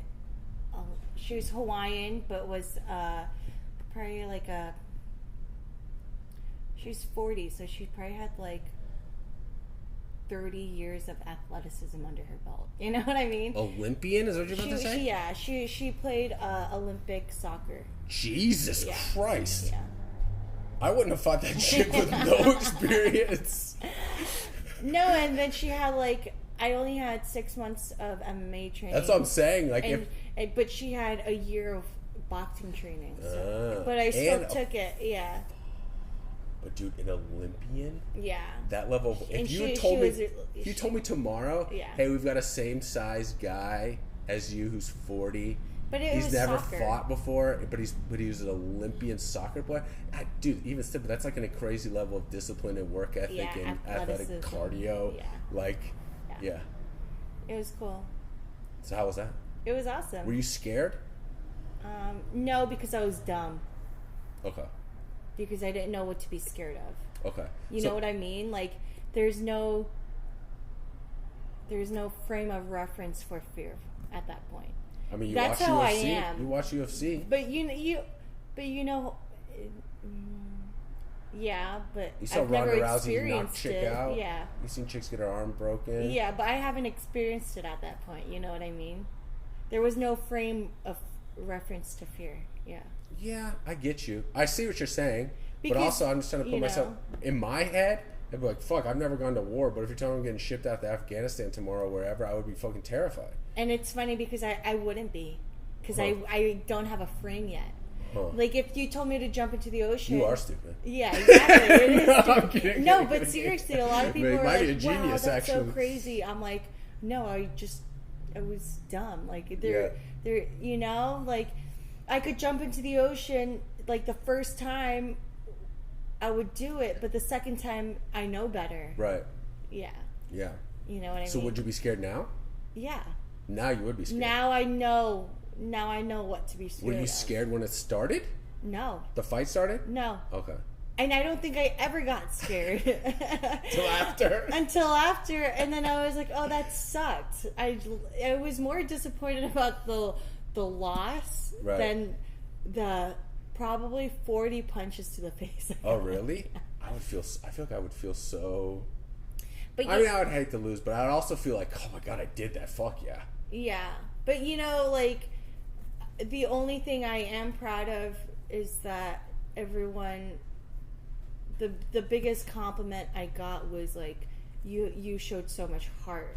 Everyone kept telling me like, oh, that girl has so much heart, because I was obviously losing, but I still was going for it. I was still attacking because the time was still going. Yeah, you know. Do you remember being in pain? Physical pain? Not physical pain. Ego pain, yeah, like emotional. I was like, fuck, I'm losing. Like, this girl definitely has more skill than me. I'm definitely losing right now. That's the... I know the feeling, dude. My first jiu-jitsu, the in-house tournament I did last year, I did after like 3 weeks being here. And I remember thinking, like, I can do this. And then as soon as the first fight started, being like, oh, shit. I'm definitely losing. I'm definitely about to lose. And it's funny because, like, the in-house tournament has, like, zero pressure, zero, like... Well, in some ways, I think it actually has more pressure, because I've done 2 other tournaments since the in-house tournament. And the in-house tournament is in front of everyone you know. Yeah. Whereas the other 2 tournaments I did, one in Vegas, was like no one here I fucking know. Yeah. The other one, and I went with one person from the gym. And then the third tournament I did, I went completely by myself. There was no one from the gym. It was just totally random, small, like, I don't even know the organization. And I went to that one, and it felt no pressure. Like, I don't give a fuck at all. Because, like, I didn't know a single person here. I don't have a coach, you know? Yeah. But, you know, it's funny, like, I felt more scared going into the in-house jiu-jitsu tournament, like 2 months later, than I did for the MMA fight. Well, because the MMA fight came first, so I wasn't scared because there was no frame of reference to fear. Like, oh shit, I'm gonna punch them in the face. And now in jiu-jitsu, when the tournament came, I was like, I know what to expect. I'm gonna punch by an Olympian. But it was just a fun, and the consequences were way lower. Like, no one was punching me. Yeah. Like, it's just jiu-jitsu, you know? Yeah. So that was June 22 through, like, the end of the year. Yeah. So you guys had just had your... No, it was... Okay, that's... No. The program started in July of 22 and ended in December of 22. And that's when you had your fights? The fight was... January 7th of 23. So y'all had... I started like right after y'all had your fights. Yeah. Okay.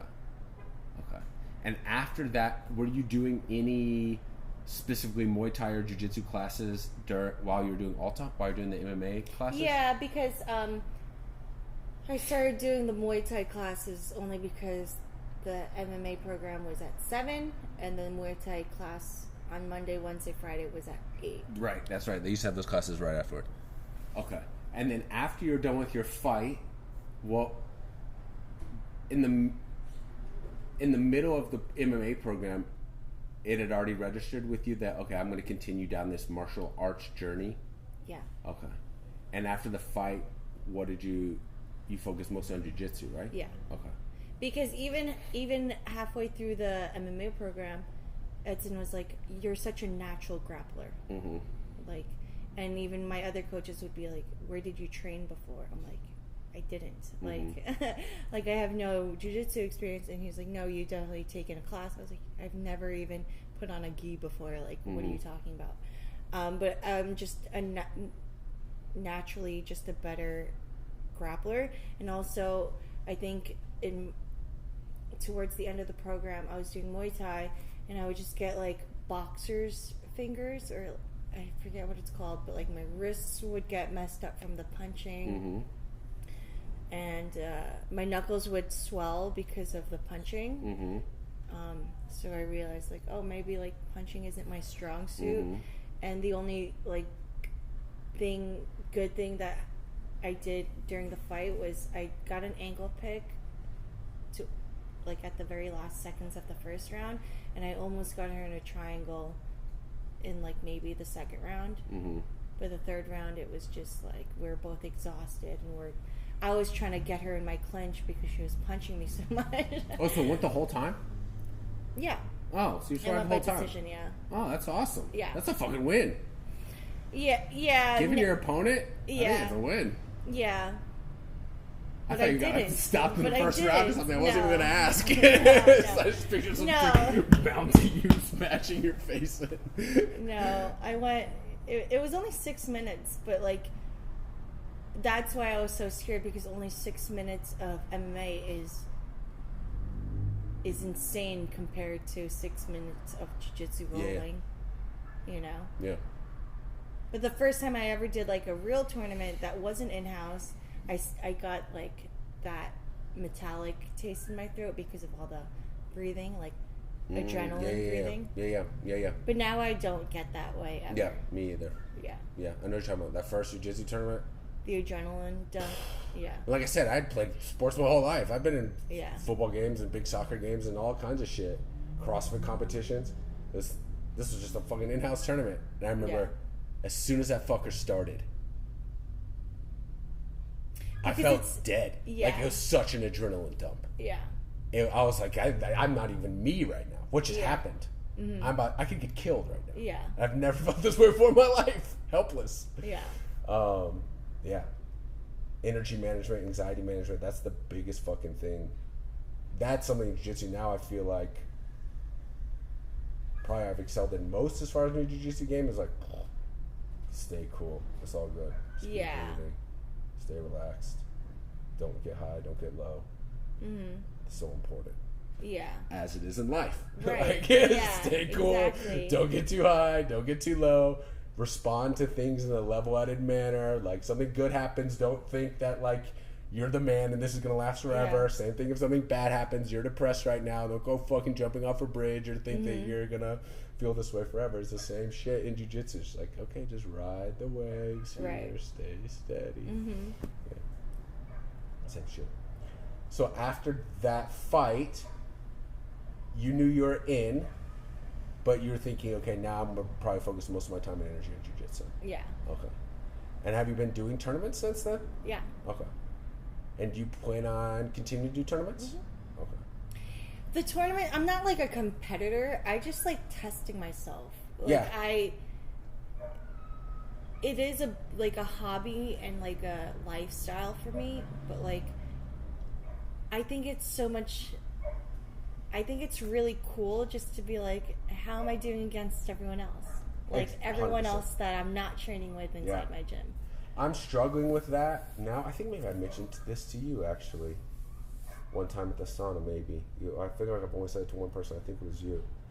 I am a competitor. I love competition. Mm-hmm. Yeah, me too. But like, I'm not.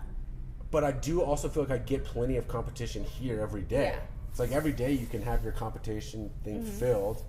But on the same thing with you, it's I feel a jiu-jitsu competition, a scheduled tournament, is a much more objective measure of where you stand in the broader world of martial arts and your skill development. Because here, people know you, they know your style, you roll better with some people than others. I think the biggest factor for me is that, like, there's no other girl that's my weight. Yeah, girls it's even more so. And my age. You have such few options. Yeah, because literally every single other woman who comes to who I train with is either 10 or 20 pounds heavier than me or 10 or 40 pounds lighter than me. Like, or they're fucking black belt. Or they're older than me or younger than me, you know? Like, Emily is my age, but she's like 10 inches taller than me, you know? Like,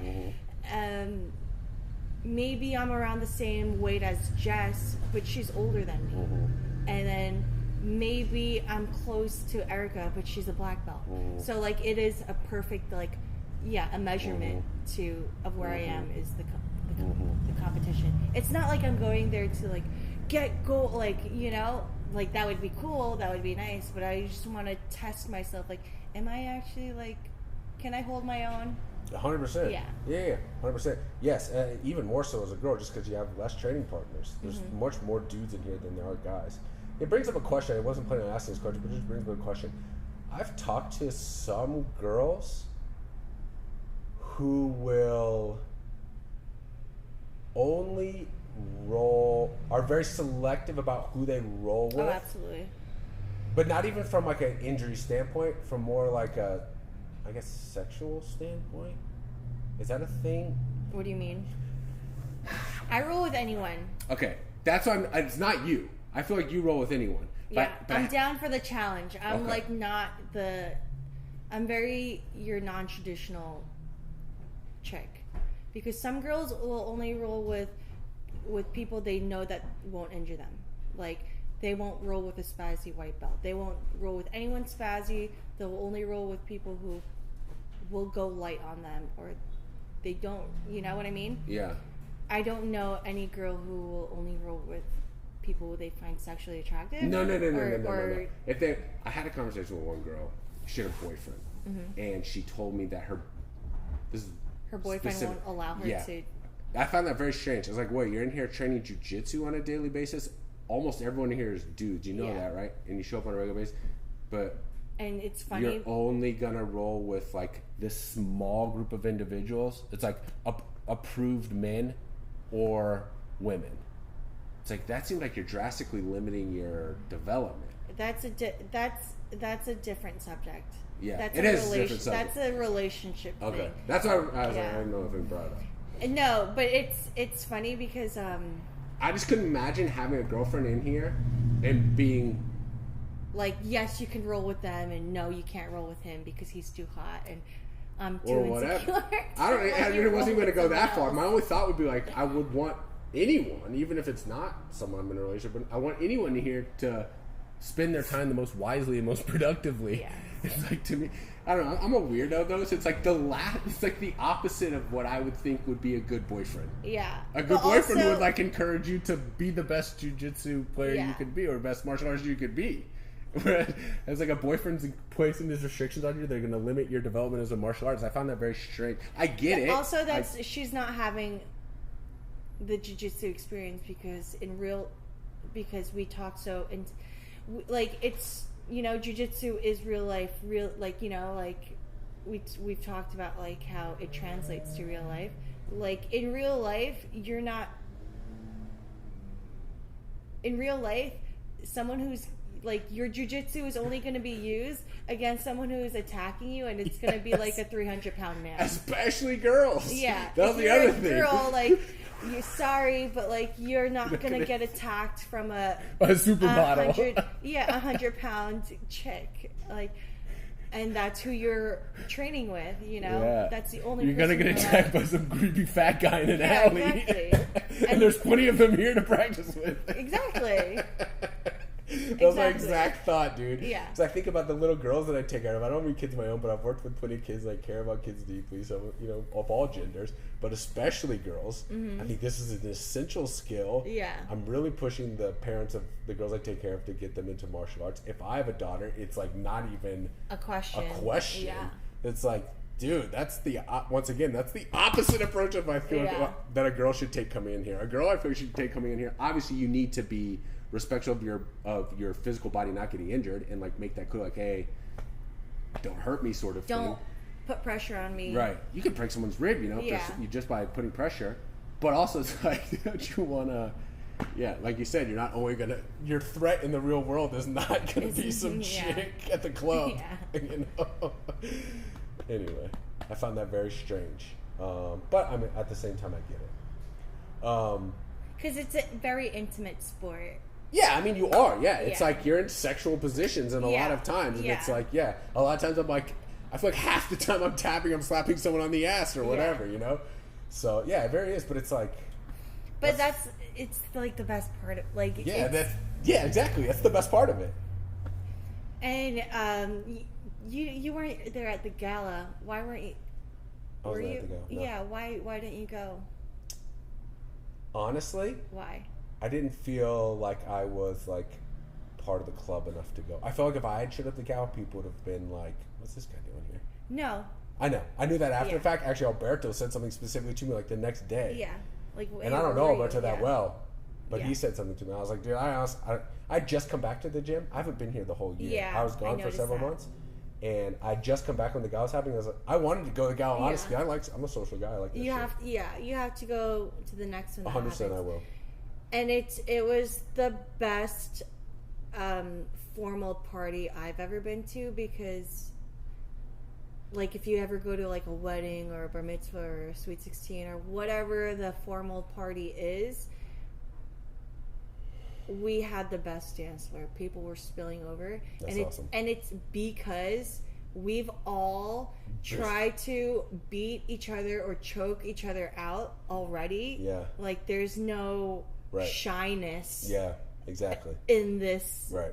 party. Right. Yeah. Yeah, 100%. That's a great way to think about it. Yeah, I can't wait for the like next no one. one's shy. Like like who are you kidding? Like you choked me out yesterday. Yeah. Stop it. Yeah. Like no, you that's a know. good way to put it. I'll 100% be at the next one. I really wanted to go to the last one. I was like, I don't know if I'm Why welcome. did you? Yeah. Okay. There's that. I was like, I don't know if you were gonna. I don't know. Okay.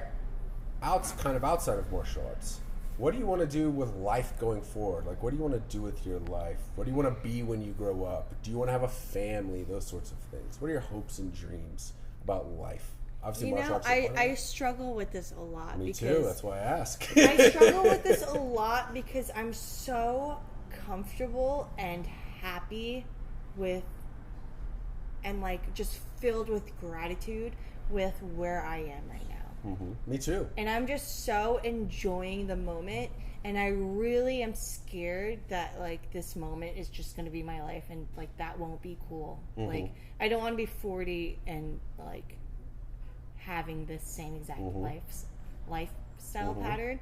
But right now I'm only working 2 days a week bartending, and then I get to train and do everything and like have my best life, you know, like rest, recover. How do you afford to pay for your life?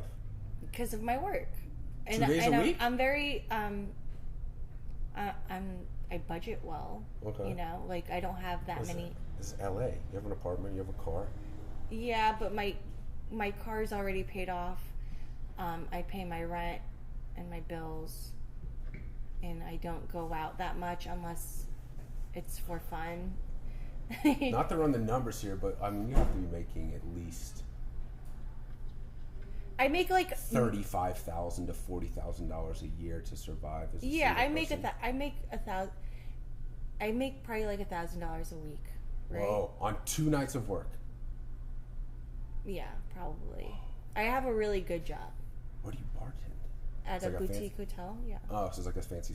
Yeah. Okay. But it's because the clientele is really good, and I'm like, my job's not hard by any means, but it's very emotionally like, not taxing, but when I'm there, everyone knows my name. I know every single person's name, where they're from, when they got here. Like it's a lot of regulars. Whether it's regulars, travelers, because it's a hotel, so like we get a lot of guests, right? Or it's your first. It doesn't matter who, but like we develop as the 1 or 2 bartenders. I am emotionally invested into you as a customer, right? You know, and that's why I have such a good clientele, and you know, people come to see me, and that's where I need my rest days and like just from talking to nobody and like that's those are, but it's a very good job. Well, those are very good skills. Those are very valuable skills that you're talking about, going back to like not needing to go to school or take notes to learn things. Like those skills a lot of people don't have. Do you want to transfer those skills into another realm? I'm not saying that you should. Dude, if I'm making $500 every night, if I were advising you, I'd probably say don't. Yeah, exactly. Because you could just work a few more and you could make like serious money. Yeah. But I don't know if that's what you want to do with your life. I don't know either. Okay. You don't know? I don't know because my 2 other coworkers, they've been doing it for 20 years. Yeah. And I'm the 3rd one. I'm next in line technically, you know. But it's such a good job that they've been doing it for 20 years. That's what I'm saying. Yeah. And they have houses and families. If you're living in LA working 2 nights a week, financially at least, like you're doing something right. Yeah. But it's a very good job. Right. It's not hard, but it's very good. Mm-hmm. Yeah. But also, like, of course, I don't know if that's what I want to do forever. But all I know is I'm still going to be doing jiu-jitsu. And if I can't do jiu-jitsu as much, like, you know, like the 3 days I had off this week, like, I felt like I was breaking up with someone. It felt weird. I don't know what I was gonna but like my body needed the rest, so like I was like no. But funny enough, this week was the first time I was asked to coach kids jiu-jitsu. Like, yeah, so that's been added to my plate. No, in Glendale. Okay. So, at the Legacy Glendale? Yeah. Oh, dope. So that's been added to my plate, and I'm glad, you know, that's... When are you doing it? A Monday and Wednesdays in... Consistently? I hope so. Because I'm still in my trial period. What time? 4 and 5 o'clock. What age groups? I don't know. It's like tiny cranes and then like kids. Older. Yeah. Tiny cranes is the smallest. Yeah. Maybe I'll bring my little Korean girl in Glendale because she goes to preschool in Glendale. Yeah. That'd be perfect because you'd be the perfect person Yeah. to teach you. I mean, Matt would be too. Okay, interesting. Sorry. That's No, cool. it's cool. But that's something that interests you as well. Yeah. And like, the only reason it interests me because of my high passion for jiu-jitsu, right? But I don't, of course, like, I don't know what exactly career path I want to take because I do have skills. I am a very diligent person and like, you know, I have skills and I could make money and whatever. But I don't know how exactly I want to translate that because I don't like being a salesperson. I'm not the one to convince you to buy anything. I'm always like, you either want it or you don't. Like, you figure out your own heart, like, you know? Yeah. But like, and I don't want to do anything too emotionally taxing because of my caregiving position and also like being an educator or like previously being an educator. It was emotionally taxing. Like, I would go home sad. Like, it would just be emotionally taxing and I don't want to put myself there. Like, yeah. I don't know. I don't know yet. I don't know yet. That's a good answer. Yeah. Me either. Well, I'm getting more and more of an idea, but I feel the same way as you do. I feel like I have a lot of skills. I feel like I could pretty much do anything I want. I feel the same way with you. Yeah. I look at you and I'm like, oh, this chick could do whatever she Yeah. wanted. But in a lot of ways, I think people like us, not to say that like we're like incredible humans, but I think we both have the skills to do whatever we want, basically, especially in this country, right? There's not like any obstacles in a way, but in some ways that can be paralyzing. Yeah, it is. Because you weren't brought up in, I don't know, maybe you were. I certainly wasn't brought up in a home that told you, like, you're going to do this. I was brought up, raised by a single mom and sisters, and they're like, we love you, do whatever you want. Yeah. Like, oh, cool. But all of a sudden exactly. you turn 30 and you're like, wait a second. I've just been kind of, at least for me, I've just been exploring different things.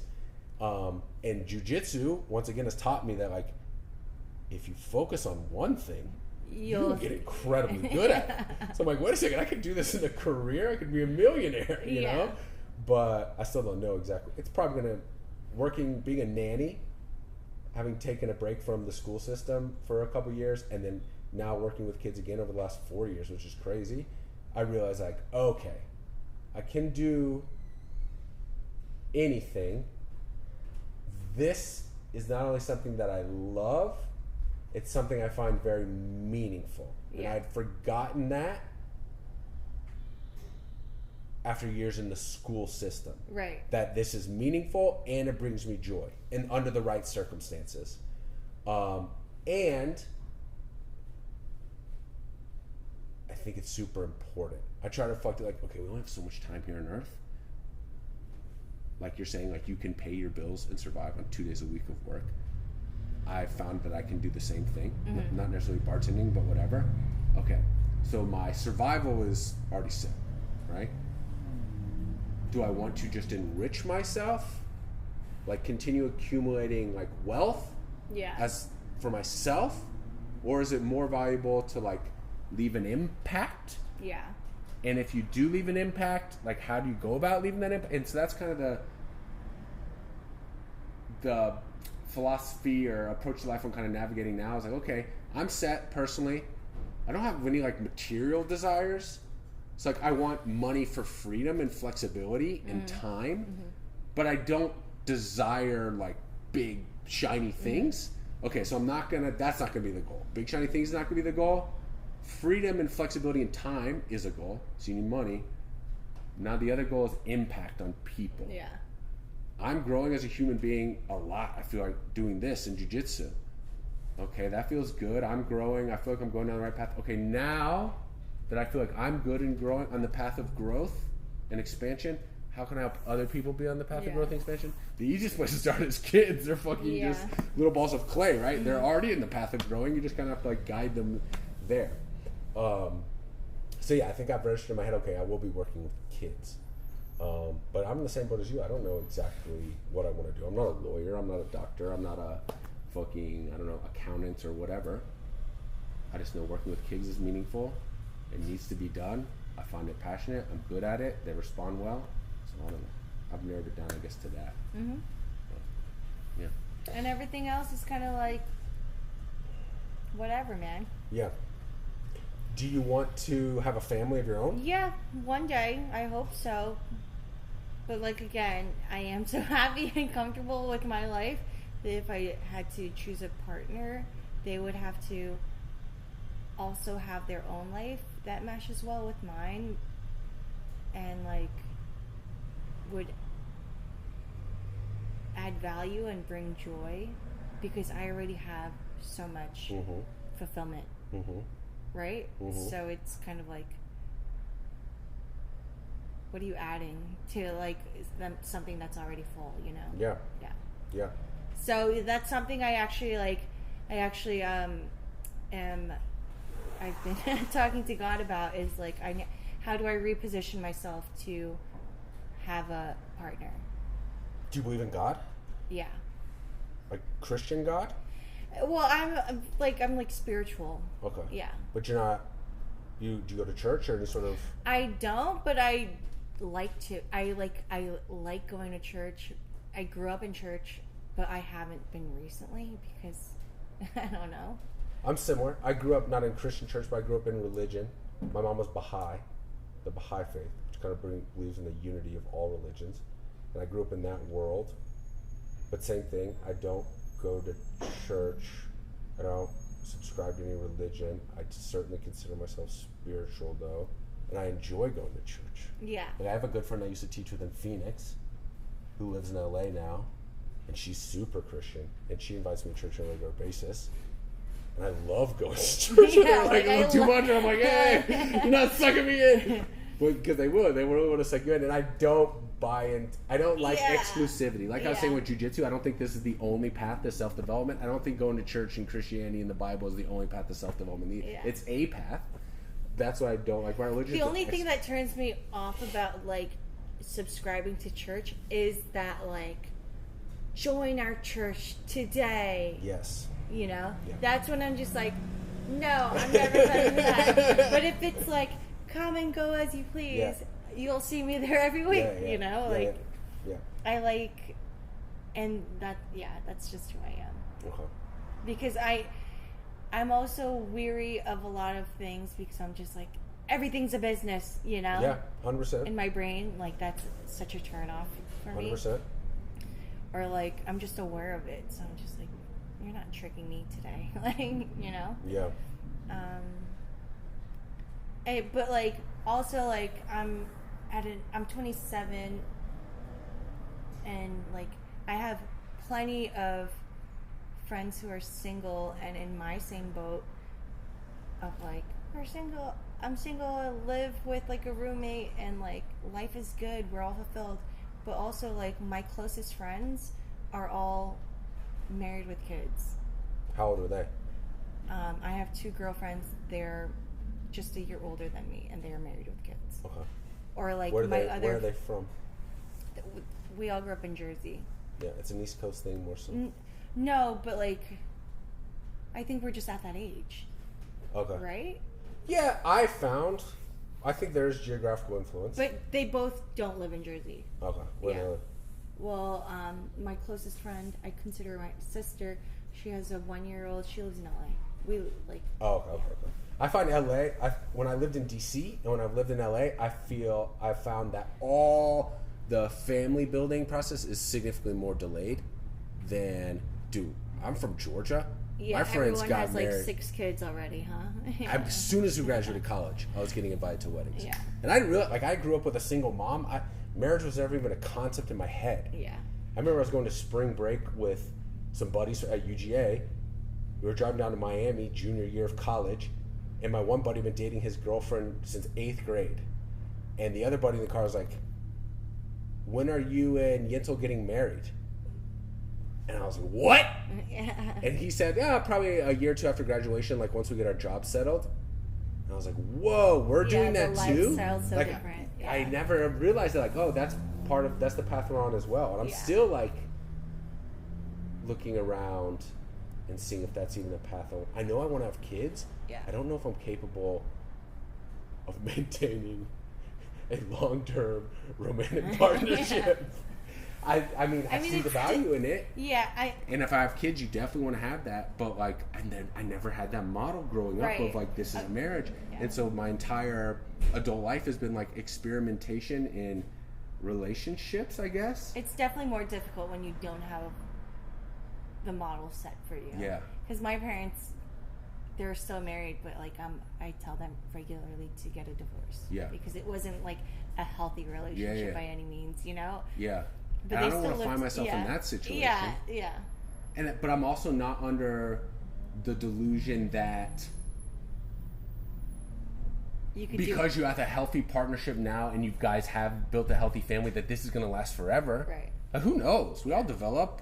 Yeah. And we're on this constant path of growth. And like, what after you make kids together and then you raise those kids together in the house for 20 years? Like, who do you become after that when they leave the house? Like, it seems so crazy to me, the concept of asking someone to be your life partner. Yeah. And maybe that's some sort of like deep-seated insecurity that I need to work out. But like, I would never look someone in the eyes and be like, hey, forever. You want to do this forever? Yeah. Me? I would never have someone hang out with me forever. You crazy? That's like disrespectful. I don't know. But it does happen. I do think you certainly need some sort of agreement or formal partnership in some way in order to raise kids. You shouldn't do that flippantly unless you're like actively deciding you're going to do it on your own, which I don't think is ideal either.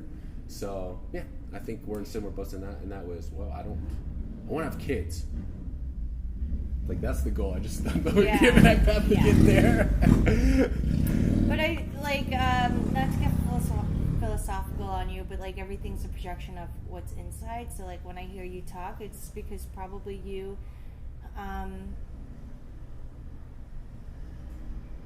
don't have anything committed yet, like to yourself. You know? What do you mean? You're not married to you yet. You know, because once you find stability within yourself, then that's when you can find it in someone else. And then, you know, boom. Sorry. No, I think you're right. But it's something that I've been talking to God with. I'm just like, oh, like that. Something that I came to terms with myself is, okay, like, you know, marrying myself and then finding a partner. Yeah. That's profound. That's a big idea they used to out there, and I know you're right. Actually, I'll take it even deeper to you. There was throughout my adolescence, age 10 to 20, I had bad OCD, like washing your hands hundreds of times, checking the locks hundreds of times, up all night, like walking through my house while my family was asleep, checking all the locks, checking the stoves, like literally all night long.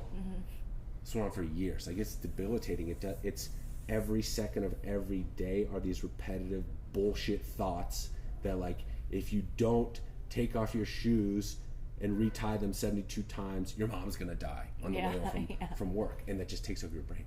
So during that 10-year period, there was a lot of consideration of just ending your life altogether. Not in like, oh, I'm overwhelmed, woe is me, it's sad. I've always been like, good at school, good at sports, had no problem making friends, meeting girls. It wasn't like my life circumstances around me were shitty. I was not in control of my own mind. Yeah. And that goes on for years and years and years. It just kind of becomes this rational thought of like, turn it off. Do I want to do this for the next 80 years? Yeah. I think actually just total silence and darkness, just nothing. We're just assuming when your life, in a non-religious sense, that your life ends and it's just nothingness.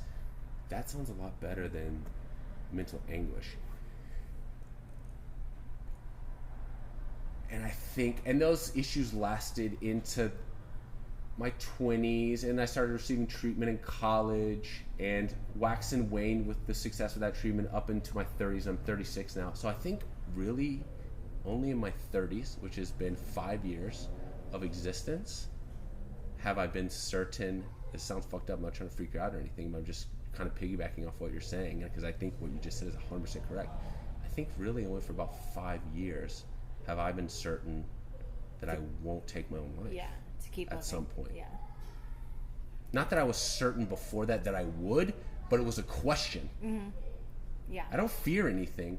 I'm not scared of bears. I'm not scared of spiders. Yeah. I'm not scared of jujitsu or climbing mountains or going off and living in dangerous countries. I'm scared of myself. Yeah. And what I could do to myself. And only in the last 5 years have I realized, okay, you're gonna be sad, you're gonna go through difficult times, but you're never gonna give up. Yeah. You're never gonna stop being you. Mm-hmm. And yes, your brain has some flaws in the way it operates, but you have a good heart and a good soul that may manifest itself in the wrong way sometimes in your relationships with people and selfishness and too much focus on yourself. But recognition over the last 5 years that, dude, you're a good person. Like, you have good intentions. I believe in you. I believe in you. Keep going. I'm your friend. Yeah. What would you advise your best friend who was in this similar circumstance? You tell him, yeah, dude, you're not perfect. Like, you have some issues that you need to work out, but like, keep going. Don't ever leave us. We love you. Yeah. And I think that's a conversation I've only had with myself within the last 5 years. Yeah. Or a confirmation of that only within the last 5 years. And so I think you're right. I think there's no commitment to yourself. Only recently, relatively recently, have I made a commitment to stay here on planet Earth. Yeah. Right? And so now, yeah, it's like it's like a rebirth in a way. Mm-hmm. And this jiu-jitsu process has been part of that, of like, okay, I'm here. Mm-hmm. I'm going to do this. We're going to do this. We're late in the game, like figuring out what exactly we're doing or what the path that we're going to be on. But like, we're here and we're going to do this. And that's the commitment you're saying to yourself. And if you don't have that commitment to yourself, how could you possibly ask that from another person or even... You can't even see it. Yeah. Like, you can't, like you said, you can't even imagine it. I haven't had many long-term relationships. I've probably had, honestly, really like 2 or 3 serious girlfriends. One of them was like a 5 to 6 year relationship that started when I was 25. And it lasted off and on till about a few years ago. And I remember when I was 25. This chick was 2 years younger than me, but so much more mature than me. Mm-hmm. And so much more settled and committed to herself, like she's saying. The things that she would say to me about love and how she felt about me and how she would see our future when I was 25, 26, 27, 28, I'm like, what the fuck is this chick talking about? Like, I get it. I love you too. I would do anything for you too. But like, how could you possibly speak in such kind of like, I don't want to say grandiose, but like big, long-term. Yeah. How do you know that? Yeah. How could you possibly see that about me? Mm-hmm. I don't see that about myself. It was just a projection of herself. Yeah. Yeah. Yeah. And she wanted that from you. Yeah. Yeah. Yeah. And then after like 5 years of her recognizing like, oh, this dude's not even committed to herself, she leaves. Yeah. But then you're left with like, fuck! I thought finally you felt like you had a commitment from something, but I hadn't made that commitment to myself yet. And that leaves you in a really weird place. You haven't committed to yourself, like you're saying, but someone has committed to you, and then that person's gone, and now you're left with this, like, fuck. Yeah. That person was committed. That person had me grounded. I haven't grounded myself. Where am I now? That's a weird. Anyway, that's a whole separate podcast about breakups and adulthood. That what you just said is super profound. Most profound thing that's been said, certainly in this interview and perhaps ever. Thank you for saying that. Yeah. We can wrap it up here, but you've opened up my mind to a bunch of different kind of questions, especially that last statement. Do you believe, real quick? So, what do you think happens when we die?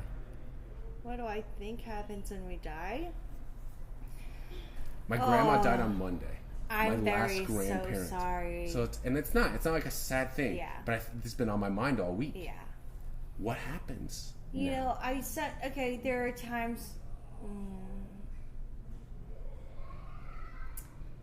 energy just doesn't stop existing. Like, so, right? So, like, I believe in reincarnation, not in a traditional way of like, oh, in my next life I'll be a dolphin, you know? I believe in reincarnation, like to me it's even sooner than that. It's literal, like when you have kids, that is reincarnation. Like, you know, like I'm my mom's reincarnation, you know? But I also like we're sums of each other, like, you know, like I don't know what happens when we die. And I think of it often because I have close people to me who have passed, and sometimes I think, oh, those bees just wouldn't stop dancing around me. That must be them, you know? So I definitely believe in reincarnation because energy just can't just go away. I don't know if I believe in heaven or hell because it's just easier for us to picture it. I don't think it's real because people on earth are living in heaven or hell. Like, you know what I mean? It seems like an awfully human, almost childlike abstraction of what would happen. It seems like what an 8-year-old would come up with as the idea of what happens like when fiery hell. Like, no, like you're no, bad. You go to a bad place. Yeah. But who knows? I don't know if I know. Maybe. No. I think we just continue on like energy. Okay. Yeah, I think. I think you just become part of the earth. Like, right. I don't know. Your aura and our souls will live on forever. I don't know. So, but there's something, in your opinion,